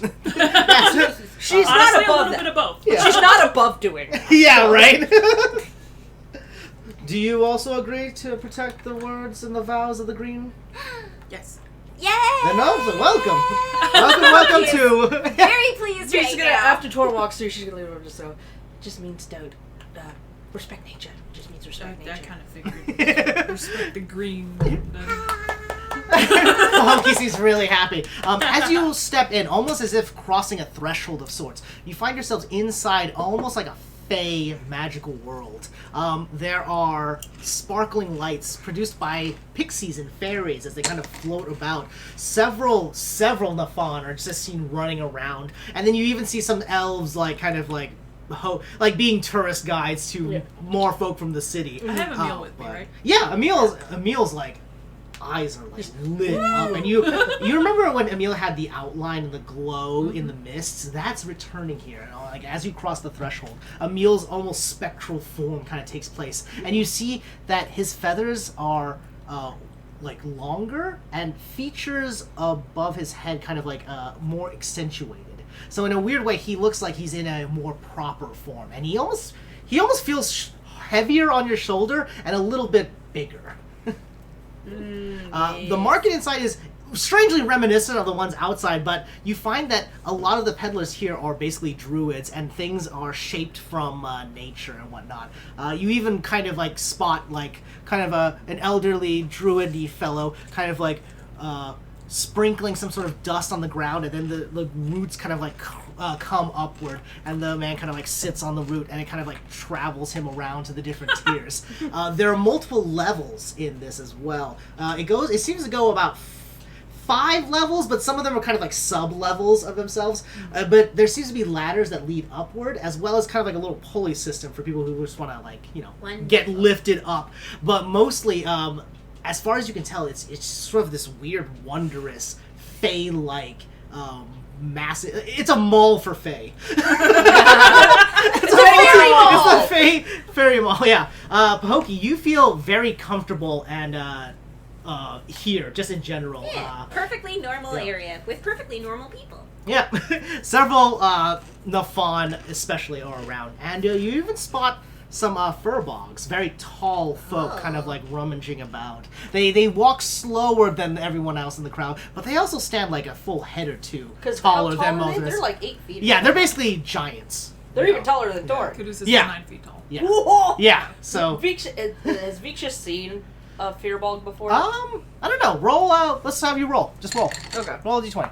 Torrin's just kind of staring 12. and going, "Wow, I never thought I'd feel small." You've heard about furbogs, but you don't think you've seen them. Never seen. Your equivalent is an elephos, which is an elephant person. Okay. They have very similar temperaments, and they have a similar reverence for nature, but they don't look the same at all. Yeah. Are the elephant people the same size-ish? yeah, they're very tall, like 8-9 feet is Okay. kind of their average So height. she's just like, Yeah. she's like, It is highly reminiscent. one of those things. She's like, oh, these ones are furry.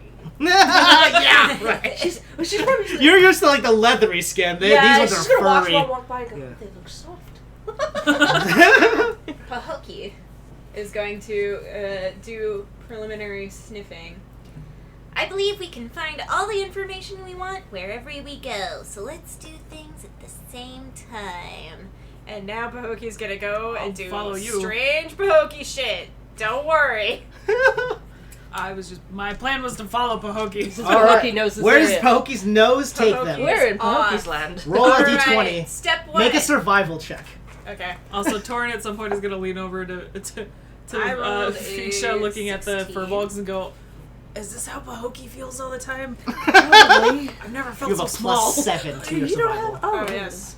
I mean, my brother's taller than me, but I not have like, it on the oh, sheet. this is so tall. Survival. I've never seen that kind of. Yeah. I've Yeah. heard of So them, but, anyways, 16. where I come from, the is 23. leathery and Yeah, wrinkly 23. and All right. gray. So I do well enough. Pahokee wants to find the first ascension branch because ladders and pulleys are not for Pahokee. Oh, Pahokee alright. is an ascension branch kind of person.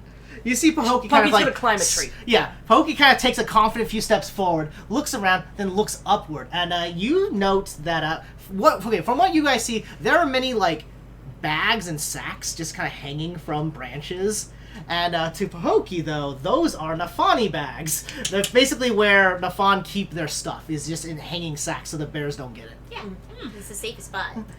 You approach a branch, and you kind of look around. You see a ladder, but then you realize, oh, no. You grab a wood coin, you toss it into the air, and a branch kind of slides out for you to stand on. Perfect. Perfect! Come Pahokee along. hops on a branch and kind of motions for the two of you to join. All them. right. All right. Okay. I believe our first step shall be looking for the dye and root vendor. And I slap the root. The root gently lifts you upward, and you guys kind of like it's kind of astonishing speed at first, but you kind of get used to it because it's actually very gentle. But it kind of goes, and it takes you up to a larger platform where you see several vendors who are mixing liquids. They have barrels with different colors in Wonderful. them, and people seem to be rolling like candles and making waxes and stuff like that. I need somebody with dandelions or burdock roots or both.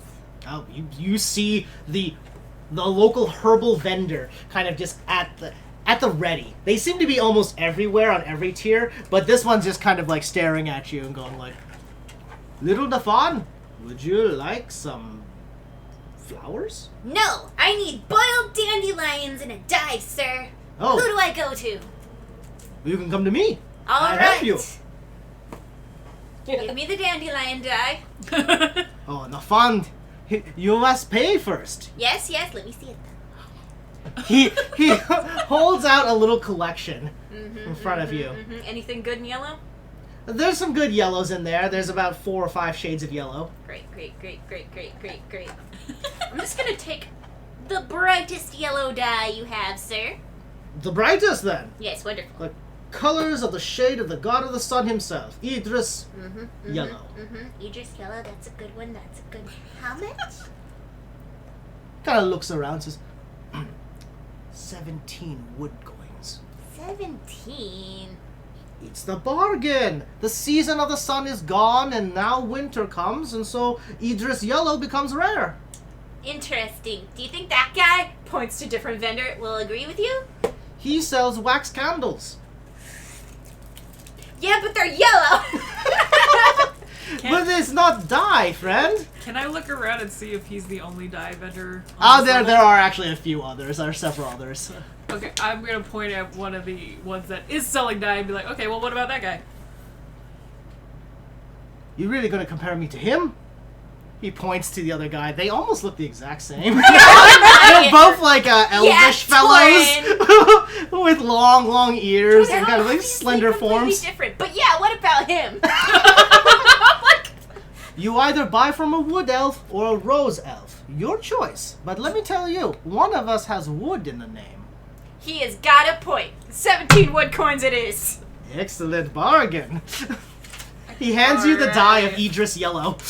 Hold on, where's my wood coin? Corin's just looking between the stash? elves being like, Oh my god, where's my what's the wood difference? The only difference you can discern is the rose elf has silver earrings.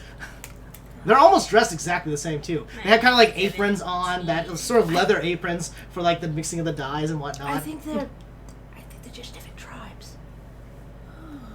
Okay. But to be fair though, So, the hairless ones are hard to tell apart. We now have that's fine. yellow dye. All right, I have secured the yellow dye. Now Pahokee is looking for somebody who is selling clays and muds. Clays and mud? Well, I hate to say it, but that's on the dirt level. Pahokee basically just jumps off the tree and swings by the willow branches. Let's see if I succeed. Oh my god, yeah, make a reflex save. This is Pahokee's element, and Pahokee's going to just go Okay, and make an climb down. acrobatics check with advantage. Okay. Let's see if Visha can climb I down. don't know about it, right? Ah. Okay. Visha's gonna attempt to follow her, so. Okay, alright. That's dexterity, though, which I do have. So that's Okay. You guys are only... Okay. I. Pokey turns after got a buying their 16. dye, okay, and then goes, and then leaps off the balcony, reaching for a branch that basically is way too high up for them, misses it, and then slams their face down on the ground. You're gonna How take... far down is the ground? It's 11 points of damage far. It's about 40 feet off the ground. And you just hear, boom. I got a 16 on mine. right. That's right. You... Since I'm taller, I make it. Okay, you actually don't even need to jump off. You can just kind of like, take the 10 seconds to climb down. Yeah. Visha's just like. I'm gonna find a ladder. There is a ladder next to you. Cool. I'm gonna take the ladder down. Visha's just like. It takes you twice as long as She likes Vishka, climbing. but not as Takes twice as long as not as painful as Pahokee. Just splattered at 10. Just keep climbing down the Pahokee, ladder. your face is like in the mud. A little bit of the wind is knocked out of you. Visha's gonna just kind of peel Yeah. Pahokee out of the mud. Vishka, find the mud vendor. I need a second. You see one of the elvish guards kind of look down and says, "Oh yes, very common for the Nafan to leap. They love jumping." He kind of points at the legs. Says, "Very much like jumping. It's common." And he kind of wanders away. Thanks. Vixi's just gonna like. That's for your racial commentary. Vixi's just gonna kind of carry Pahokee to somebody that looks like they sell mud. There seems to be a mud and worms vendor. Perfect. A little, sort of a dwarvish gentleman, kind of sitting down at the base of the tree roots. He's got a little sign above him that says mud and worms with a big N. Oh, that's even better. So yeah, And Vixi's gonna go see that and just kind of pick Pahokee up and just kind of set her down in front of this. The dwarf guy is he's kind of sitting down between two large barrels. One of them is full of mud, and the other one is also full of mud. And he One kind has of goes, worms and one doesn't. yeah, he kind of looks at the three of you and says, "All right, game's simple. You take a bag, that's a little bag right there. You pay me a silver, and you dip." Oh, that's not what I'm here for. I'm looking for white snail clay. White snail clay. Specifically the kind with the snail slime. Needs to have the slime. Snails, huh? You're looking for the insect level. That's level 3. No, but it needs to be in the clay. Needs to be in clay. Yeah, like the smooth, silty, white, slimy clay. What if you bought a bag of my dirt, dip it one or the other, and I'll tell you where to get clay. I'm gonna turn around and start looking to see if there's any other clay vendor. There's a clay vendor like 2 stalls next to you. I'm gonna walk over to the other clay vendor. Vixi's just gonna pick Pahokee up and follow. Wait, don't you want dirt? Thanks. Have a beautiful day. Wonderful. Try this one. You there. You see, that there's a fur bog this time. Oh, and that kind of seems a more tall, likely. like lady. She's wearing like really nice, kind of like seemed like hand knitted clothing, which is just layers and layers of like fabric, basically just draped over her.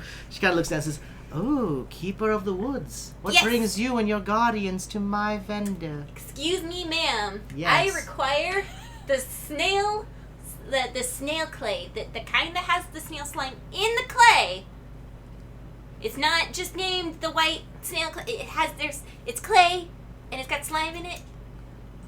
She nods and says, "Oh yes, snail clay, of course. Hold on." She kind of turns around and you see her opening a few of the like sort of barrels that she has around, and she goes, "Oh, here we go." Pulls out a little barrel, thumbs it next to you. It's about your size. Good. Kind of peels the top and says, "Snail clay, with Wonderful, the slime in it, fresh." And as she peels the top, you see that there's a ton of snails like on the top of it, like dribbling downward. Yes, they're well fed. Very well fed. Of course. Okay. Dip. Would you all like a taste? I'm It's not alright. customary to eat it, but this one did. It seems a fine quality. I'm alright, thank you. All right. How much for a little jar? A little jar. A little jar for you, a little jar for me. a good point. A little jar for Torin. She kind of like, she closes one eye and kind of like does this like hand thing. Says, "Okay, medium jar." Like dutifully kind of hold my hands up in like what I think is a small Yeah. size. He pulls out a glass thing that's roughly that size actually. Okay, cool. Seals it up and says, "Oh yes, Perfect. 1 silver and 2 wood coins." This city is expensive. Fine. She takes your coins. Excellent. Would you like it gift wrapped? Hold on. No. Hold on. Just Torn's like, no. Oh, Minus. no gift wrapping. We had a negative experience with gift wrap recently. Oh, terrible. Hope it didn't take any of the skin off of you. Yeah, we don't have time for that. Give me the jar. Just kind of makes a little high pitched noise. Vixi's just gonna be like, you don't know how right you are. Terrifying. She seals up the barrel and kind of moves it back. Thank you. Thank you, ma'am. Okay, now I need to find us a place to hide. Are there any really big people around? There's a lot. There's a Okay. fear ball. There's that you yeah, just there's a watch short, her like from. you're standing in front of one. Yeah, She's It probably towers sitting over you. down, and you probably still only come up to her knees. Okay. All right. Torin, come with me, and I go behind her. Okay. kind of follow. The furball kind of like moves to the side and like ushers you both in. What is happening? As the DM, I'm asking, what is happening? Visha wasn't invited, so Visha's just standing there with the fearball lady in the front, like, okay. Slime. Everybody else seems to think it's normal, so I'm just following Pokey. Visha's like, this is her world, I'm just gonna let it happen. All right, so we've got our yellow dye, and we've got the slime clay, and we've got Torin. And now, okay, so I take the yellow dye, and I put it into the slime clay, and I just sort of swirl it as much as I can, get it really as mixed as much as possible to make a very yellow kind of clay sort of deal. Yeah, you have this sort of weird yellow gunk. Yes. As you note that while you're mixing it, it'll be like wet, but as it dries out, it starts to harden. It'll harden, so. Yes, good, very good, good. Torin, sit down! And Sits. remove thy hood! Okay. I No, take can out you take the it off yellow with dye. It's tied onto your head. My hands fit in there, whatever. Basically. I know what take this yellow Pokey's dye, doing. And I just slime it all over Torin's head and tail and anything I see that's blue. And I'm now making Torin green. Wow! Wow! Make a... Jesus! Holy cow! Oh, yes! What a payoff! Okay, I'm gonna have you make a medicine check. Because I feel like that... No, I'll have you make a survival check. With advantage, because we went on a journey. Holy cow. I rolled an 11. Alright, roll again for advantage. I rolled a 15. Alright. And then survival is again... Plus 7. Plus 7. No, Alright, so that's 22. Within a matter of, like, you are so unsure what's happening. It would be my feet, my tail, and my face, Yeah. basically. Suddenly That's just- what The snail slime seems to leave, like, a thin layer behind, and it's not uncomfortable on your scales. And within very 15 to moisturizing. 20 minutes, yeah. First off, your scales feel very moisturized, and then the like a mud mask. and then the furbug holds up a mirror for you and says, "Beholden, you are now green." And sure enough, you look like a green dragonborn now. Strangely enough, You're just green. We don't have to worry about the weirdness anymore. I get it. Thanks! This is actually really cool. I did not know what you were doing, but that's Jeez. Oh, I thought it was obvious. I guess in the 20 minutes while this was happening, I'm assuming V was just gonna be standing there kind of like, just talking to the fearball, asking Yeah. about like, stories. One The second. fearbug. I'm gonna run to the dude who was selling mud and worms. Oh, okay, yeah, Okay, he said silver, right? yeah. Okay, I'm gonna give him a silver, and I'm gonna get a bag of worms. Okay. I'm gonna run back. He seems happier now. Like, Just real quick. And I'm gonna be like, well, I don't know what you like, but here's some worms, because I know you like worms. Takes the worms. They take the worms. All right. The furbug thank you. tells you the story of Omnu, the soul of nature, and how it is the guardian god of nature, but that it has been quiet as of late, which is a good thing for nature. And they basically, I'll let you say that, like, you get the story of Omnu, the soul of nature. Okay. Yeah, as Basically, part of your it's- collection. So I'm just standing there, she's like, so, How's it going? just be like I've never actually met one of your kind before. This is fantastic. She's just gonna be like, she's gonna try and connect by telling the fearbog about the elephant people. Oh yes, you see the furbugs like kind of like floppy ears kind of like perk up at the idea of like other like tall folk that revere nature in ways. And so she's like gonna try and like, Oh, in exchange for getting a wonderful. story from the fearbog, she's gonna tell them one of the elephant people's stories, like that they have like a creation story or something. Yeah, And all right. like compare notes, so that way she's like, okay. Oh, thank you, young lore speaker. The furbog. So it's the furbog. Like, so this is happening while you guys are like getting messed up. And Yeah, while- she's like holding a mirror for you. Well, You yeah, gotta- while Pokey's just slapping goo on you. He's just like, alright, guess so. The furbog kind of leans down and says, You should visit the College of Lore Speakers. There's a hideout here. Many Kalia come and pass through. They ask for a tale before their journeys. You would do well to visit the Lore Master. Ooh. All I'm right. gonna kind of bounce out and be like, V, look! I'm green! You're great. You certainly are. We've increased our safety. Safety increased. I have slime on my face, but it's okay. That's okay. You're looking very shiny. It actually feels really nice. Yeah. Surprising. The vendor kind of like sets down the mirror and then kind of like packages a large clay bottle for you. It says, because it was for friends. Here, compliments from me. Yay! Slime. Into the ghillie suit. It's heavy until it gets into the ghillie suit. Oh, those ghillie suits really are impressive. Plus another, 4-ounce jar. We'll call it a 10-ounce jar. I'm actually really touched because I had no idea what to do about that. that was amazing. That was awesome. I like that. That was great. That's so cute. Yeah. So what now? You guys are in the market. You're here for the incense, though. You were, yeah. Yeah, actually, I'm gonna. Can I ask the Furbolg, if she knows where we can find Ralph Ever Bloomington? Oh, Ralph Ever Bloomington. Yes, she's up on the top. You'll find her. She's in the incense district. It's really just one shop because she's the only incense vendor here. But come. Lovely, thank you. The lady kind of like crosses out, kind of taps the tree, and a branch kind of like pulls up again. Go on, it'll take you straight to her. Aboard the Ascension branch. Thank you. You got, yeah. The three of you. the two of you gently hop on, and then Bahoki gets on and just starts whapping.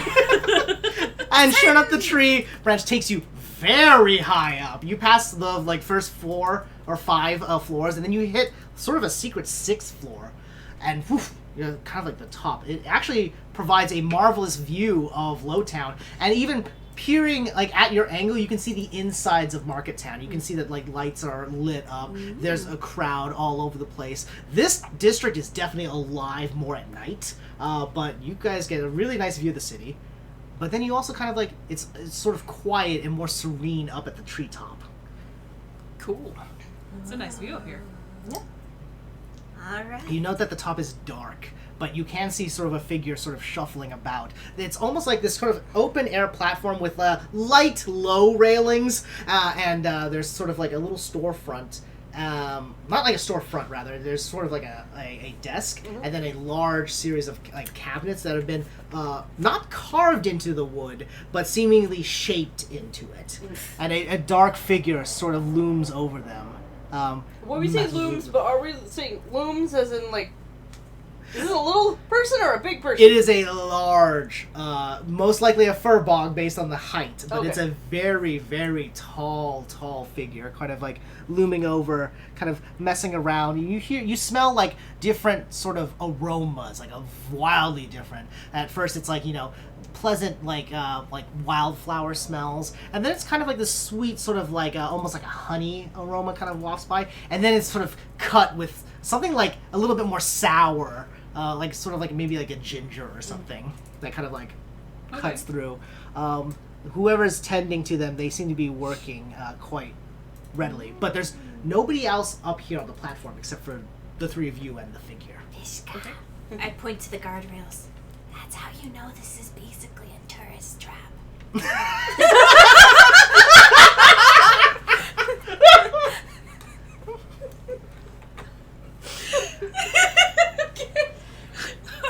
But the guardrails are really low. Yeah, they're really low. They're like Pahokee sized. I'm gonna make my way toward the vendor. As you sort of step off the platform and kind of like enter the like the top thing. Like onto the platform. Yeah, onto the platform proper. You hear kind of like the figure kind of go, "Ooh, more travelers." The woman kind of turns around. You note that she's not actually standing. She's sort of sitting on a branch as it kind of like turns and turns to you. Oh, hello. Do you prefer light? I can see in the dark, but neither of them can. Yeah, so. I can't, please. Of course. You see that she is... So, you see her before the other ones, Yeah. but it is a large... first, you hear a tapping of a staff, and then sort of fairy lights is sort of like kind of light up, and you see little pixies kind of dancing around the like top of the trees. That's so cool. Pleasant little fellas, aren't they? Hello. They make some very lovely lights. Yes. I met them some years ago, and they've been in my service since, and so it's lovely to see friends once more. You step forward, and as the lights kind of like flare up, you see that it is a large, like 9 foot tall, like a furbog lady. She has like sort of that gray, distinct sort of like gray fur, and really, really long ears with a few wooden piercings in the side. She's draped in kind of like almost like grandma attire. She's got a little bit of a hunch. Yeah, like she's got a big muumuu on, but it also has like many cloaks that are draped around her, and shawls draped around her. And you know that her legs are like, kept very warm. And she's got this large, like kind of like a shepherd's staff, but like flowers have like bloomed around it. And in the middle is a spider web, which glows kind of like a sort of like a light soft pink with a kind of a beautiful. It's a spider, but it's kind of like this cute little like. Veeksha's critter, not creeped kind of like out by spiders. Yeah. It's just me. It's okay. Yeah. The description is fine. Yeah. All right. I just don't want to look at it. Yeah. She kind of holds the staff close to her and kind of smiles gently. Says, "Ooh, not too many visitors at this hour, at least for the incense shop. But welcome to mine. I'm Ralph Everbloomington." She sort of bows, and you note that like the branch kind of lifts up a little bit to kind of give her a bow. Yeah, and then kind of lowers once more. Oh, that's fun. How may I assist you? My name is Torn. It's lovely to meet you. We got a tip that you might be able to tell us what a specific type of incense is that we found. Oh, yes, of course. I sell, and I am one of the main proprietors of incense in the entire area. So I can definitely identify whatever you bring. Can I get the incense? Yes. Just as a warning, as V's going in back, it's very foul. Oh, nothing is too foul for these old noses. Plonk. She kind of I'm just brings them forth, and you see that her face looks a little bit strange. She says, She kind of crumbles a little bit. Ooh, that is dreadful, isn't it? Yeah, they smell pretty bad. I definitely made this incense, though. Oh, you made it? Yes. However, this is not the scent that I accompanied my incense to. Do you mind? Go ahead. No, please. She kind of like, takes it close to her head and then kind of like lips her tongue out just a little bit. Kind of tastes it. Yes. Ooh, distinct fish odor. Some sort of rotting oil. It's been dipped in rotting fish oil. Yes, these were standard. She kind of like motions, and you see another branch bring up a large ledger book and kind of like peels open. She's, I'm only doing this because I trust you and because you have a guardian of the wood with you. But yes, interesting. I did create these, but these are not the This is not the scent that I formulated for the young fellow. Yeah, we thought it seemed as if they'd been dipped. They were being used to lure certain creatures to a location. Lure? Well, yes, that was the original enchantment on them. Little fairy lure, something simple and nice and What quaint. was it meant to lure originally? Little fairies from the woodlands. The foothills, she kind of motions towards it, Like are these deeply ones? connected. It's kind of vague. Yes, like these little fellows. You see the fairies kind of bouncing around, little pixies. It's That's- supposed to lure them, but it Well, seems then the that ones the in the enchantment's been forest are corrupted. gross. I'd heard that the woods had been invaded by some foul creatures as of late. Yes. Yes. So the foothills here are thin with the Feywilds, and so you may sometimes pass back and forth. And so the incense are designed to sort of lure some sprites or friendly pixies to our side. Not in any malicious way, just to give them more playthings to deal with. But these ones, I'm afraid. Let me check my leisure book. She kind of goes through and says, yes. I'm afraid I cannot give you the name just for the confidentiality of my clientele, but you're in luck because the person who just ordered these picked up their bundle not 20 minutes ago. Shit. She kind of like motions towards the side, and you see the branch kind of like leading lady to overlook the forest and says, "There's the young fellow right there." I rush over to look. Yeah, you guys rush over and you see kind of like a hooded figure, like a sort of a young, what looks to be like a half elvish fellow. You see he's got like sharp ears, but not like the full elvish style. It's like a half elven fellow kind of looking around. He's puts up his gray hood and starts to rush off into the city. He says, "If you're quick enough, you might be able to catch the young lad." Yes. Thank you. I'm going to have a meal immediately fly after Oh, that. yeah. Perfect. Bahoki's gonna do a branch run again after a meal. How high up the tree are we? You guys are, let's see. How far away are we from this guy? You guys are quite a distance away. This is a huge tree. Okay, so I'd this say is- it's probably like 200 some odd feet. Oh, okay, then. Yeah, Okay. it's quite a distance. Okay, well then I'm going to just thank you very much, and I'm going to go to the edge of the tree, Okay. and once I ask Emil to follow that guy, Yes. So you'll have a meal tracking. I'm actually going. This might be a bad idea. This could be a bad idea. There's no such thing as bad ideas in D&D.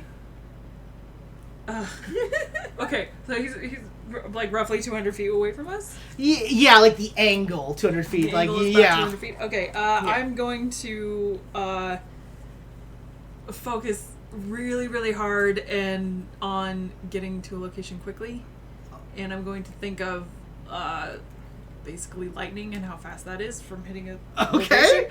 And I'm going to cast Dimension Door Oh, to like hit the down? to get right near the dude. Maybe not right on top of him, Okay. but like close. Okay, yeah. Like in his way.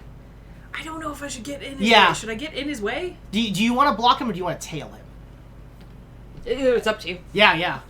Because basically, like, you guys are going to get a round to react as he's sort of literally, like, leaving the, like the curtain. The problem is if I block him, I don't really have anything I can do. Oh, yeah, I guess that's true. Wait, are you still up here with me?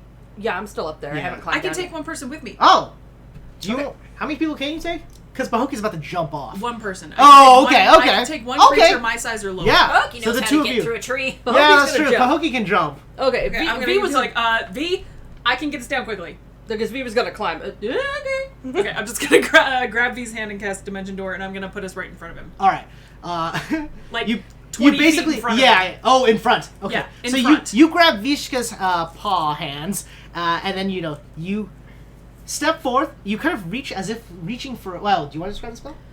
I would say that I kind of just like, I don't know, like just kind of pulling on the energy that I have, just thinking of like the quickness and the energy that's involved in lightning, and just kind of think about moving through the space kind of like it does, and Ooh, okay. just kind of pull us through like that, and then it just kind of flashes real quick where we were and flashes where we land. Okay.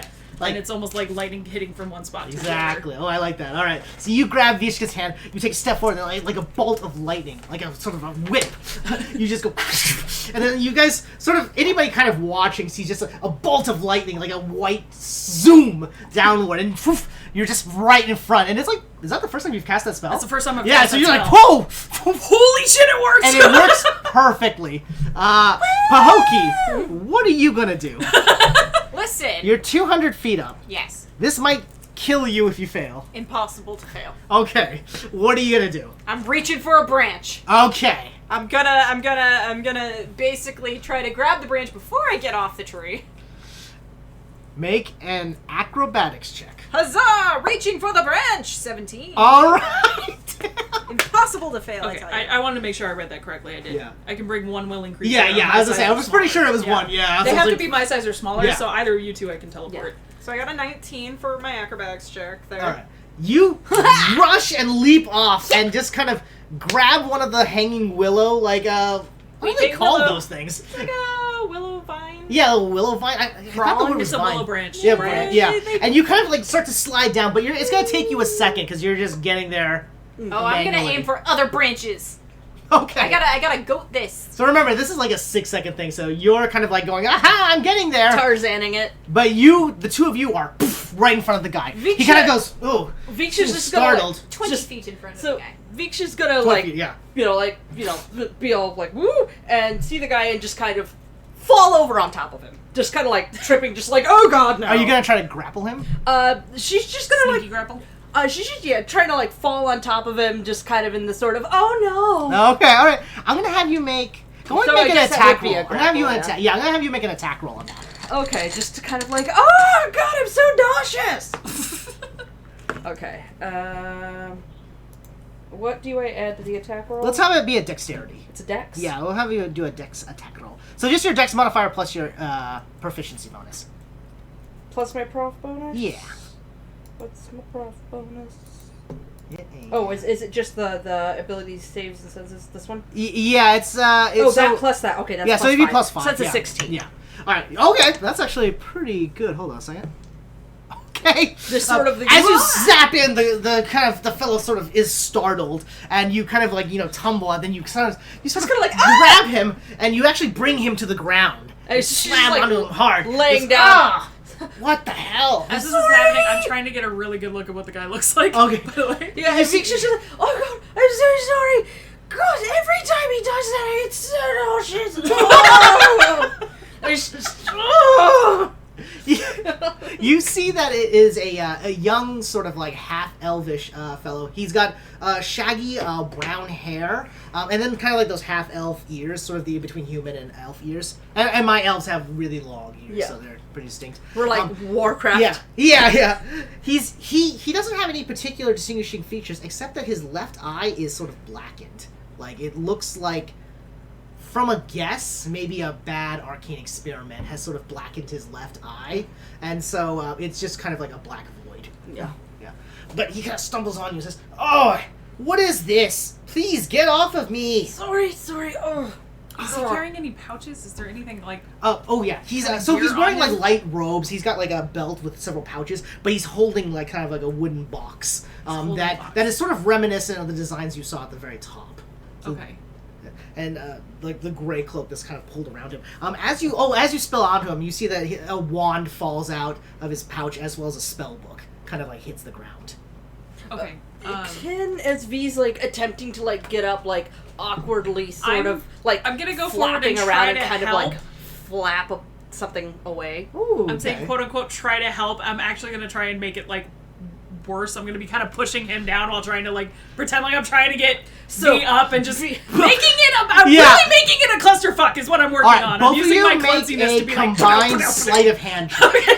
Yeah, because Nina, Misha's like, I'm make another not reflex clumsy. save. I'm kind of trying to do the. I'm kind of trying to do the. Oh, let me help you, but I'm really not helping that much. Let me help! Let me help! Okay. What were we doing? Oof. Sleight of hand check. Oh, fuck yeah, nat 20! Whoa! Got a 10. The nat 20 might have helped. I got 5. Do you want got- my additional? Hold on. Yeah, what is it total? You said sleight of hand? Yeah, you sleight of hand. leap forward. Pokey leaps forward to the 25 second for branch. 25. You grab it, but you kind of, as you're sliding down, you realize that this branch is a young branch. And you're like, oops. And so, while that's happening, the two of you are kind of like doing that thing. And Torin, you're trying to be clumsy, but your tail is a little bit off balancing you. Plus, like, you're not kind of used to being so The moisturized. one time I need to be clumsy, I'm like, not clumsy. I know. You're a little too careful because, like, you're not sure how the moisturizer feels. And you're not okay. sure how to bend right. That's But fine. Vishka, Hopefully you it just see looks kind of like I'm like, just trying you to see help. something strange, like a little envelope that seems to have some sort of seal on it. And you just kind of reflexively just pocket it. You're just like, okay, that's mine now. Just looking around and just like getting up and trying to help the Yeah. guy up. You're like, He's- oh, he's- I'm so sorry. So sorry. He kind of pushes you all We were back. trying to He get says, down off "Hey," the top of the tree, and we he's- didn't see you running that. I'm so sorry. I didn't mean to get in front of someone. She's gonna turn around back, like, back, hang on, back. He kind of looks around, he like sees his wand, he grabs it, he kind of holds it up. Visha's gonna Yeah, turn no. around. Every time, dear, I tell you, I don't like it. I thought I looked in the right spot, and he was running too quick for me to. Every time you do this, you are sleeping on the couch tonight. Oh. I am so sorry about that. He puts away his wand. Make a performance check really quick and with advantage, and combine your Advantage, totals. okay. Yeah. Okay, that was a 4. Okay, so 14 plus. Okay. Hold on. Performance? Yeah. So that's a 20 for me. Wow. 14 total. 13. Okay, so 30. 14 total. Oh, 14. So it's 34 Total. combined. Yeah. Oof. Okay, the guy kind of like stands for a second, kind of like puts away his wand as he kind of looks around. You see a few of the guards kind of like looking over. And he kind of is just be careful next time. And he kind of picks up his box. Again, Behind him, Pahokee slams down hard. Behind him. Pahokee, you take. Oh god. Okay, that's not too bad. You take 17 points of bludgeoning. The thud. Just He's like, oh my goodness, is that person okay? And just he kind of turns around and says, "What the hell?" 17 points of damage? Yeah, 17 points of bludgeoning damage, just slapped to the face. But you're with everyone now.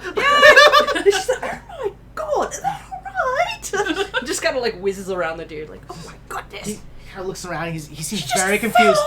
Again, so sorry. What was your name? I could like I don't know make a recommendation to one of the vendors here or something. I'm just going to go home now. Okay. You see that he is kind of sort of checking the box, and he kind of slides the top open, and you sure enough see just a ton of incense kind of lining the box. Kind of slips really it close to something about that, but I don't think I can. Kind of looks just be careful next time. Magic is very technical to use. Right. Yeah, sorry. I'm still a little new to it. Yes. Yes. He kind of stands up and kind of looks at you, like, kind of looks at Pahokee, who's just kind of face planted on the ground again, and Veeks is just gonna try and peel them up again. Are they gonna be alright? We'll find out. I think she'll be alright. We'll take care of her. So sorry. Yes, he kind of looks at you and just kind of shakes his head and just kind of rushes out, and the curtain kind of opens up and kind of leads him out. Emil to follow him. Yeah. So Emil kind of like is gliding across, and you actually kind of feel Emil's connection stronger in here, but then as they slip out of the curtain, it kind of becomes the normal connection. But Emil's letting you know that the guy seems to be headed towards the dead docks. He's sort of like, and he's trying to be inconspicuous. Like, he crosses out looking like he's going to go past the West Claw Gate, but then takes a sharp right and kind of tries to disappear into the crowd. Emil, can you make a survival check for me with Emil's? Survival? What the hell is Emil's survival? That's tracking. That's part of tracking. V's first thought is, okay, awkward, clumsy, and okay. That was really good. Well, I rolled a natural 19. Couple fights make people uncomfortable was the response to... I don't know what his survival is, though. That was really good. Which stat is that? Just add the wisdom modifier. Okay, so it's 20 total. Okay. Emil tells you that he's taking a weird route and he's trying to avoid the main streets now. Okay. But then he stops at a building, like somewhere in the dead docks, and he seems to be arguing with the person outside the door. He's like reaching for his satchel, and he's like yelling at the guy. And he pulls out his wand again. The guy like kind of like puts his arms up and then just opens the door and lets him through, and then kind of closes it. So Emil tells you that Emil knows the building that he's gone inside of, but that he's inside now and can't really track him anymore. Okay. Cool. And how much damage did Pahokee take? Pahokee took another 17 points of damage as they flat.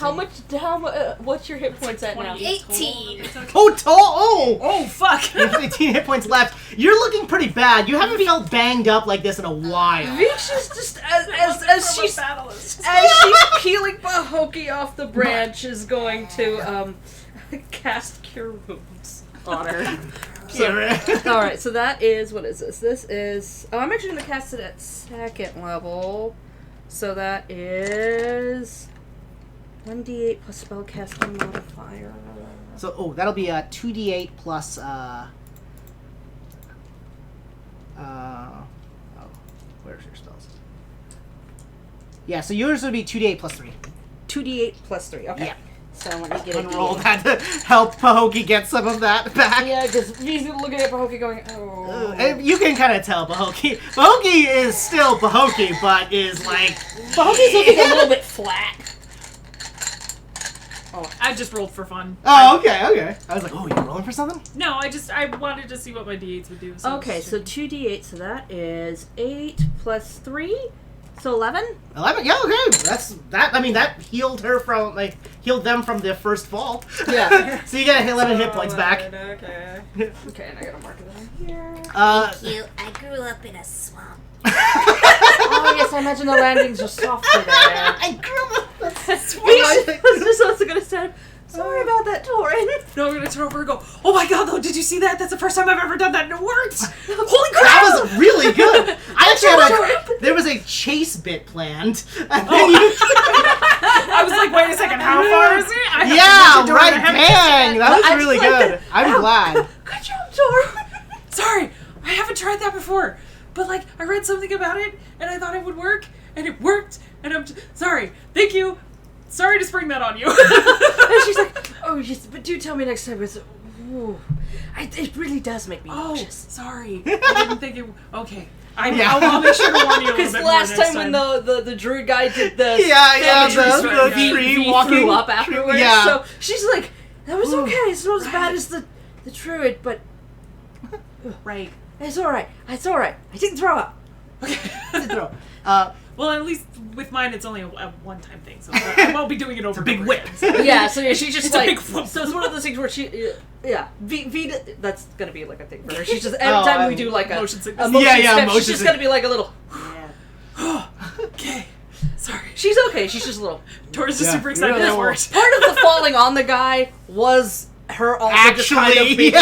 like, she's like, oh, That was oh great. boy, and then I sees the love guy, that she was scene. like, oh no, I'm so clumsy. Shit, Bahoki, are you okay? I'm awesome. I love Nafan trees. The dirt here is actually really nice. So even though you slammed into it several times, it's like It's good it's dirt. like it's like being squeezed too tightly by a loved one. It just hurts a lot.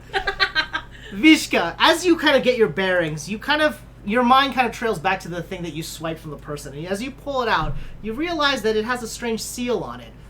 Two reversed claw hands, dripping with red. She's just blood. gonna fold that back up and stick it back Yeah. in the pocket. She doesn't want that to be out here. Oh yeah. You're like, She's just like, oh. Probably better not to flash it about. Yeah, she's just like, what? in the pocket. In the pocket. Oh. Okay. Well, that went well. Yeah. Yeah. Do you guys want to find Surprisingly it? good. Do you guys want to find a dark corner to investigate the letter? I was gonna suggest that we start heading back to the Guild of the Scholarly Society. Yeah, all right, This yeah. tree. Bahoki had something to do? I was gonna ask around for if anybody see my family Oh, walking yeah. around. Oh, yeah. But I am beaten up. Yeah. Yeah, because I was like, it's true, I only got you 11 points back. Tree. Bahoki, if you'd like, we can come back tomorrow or another day. I mean, I feel like we're not gonna There be is here time. briefly. Yeah, I'm gonna let you know just perspective-wise. There's a lot of time. Yeah, I was saying this is Torrid, but like, I'm just gonna. I need a nap. Okay. Vike's just gonna... why don't we head for bed? Can, And then we'll come back at another time. Vike's just gonna Okay. crouch in front of Pahoki and be like, do you need a ride? Yes, please.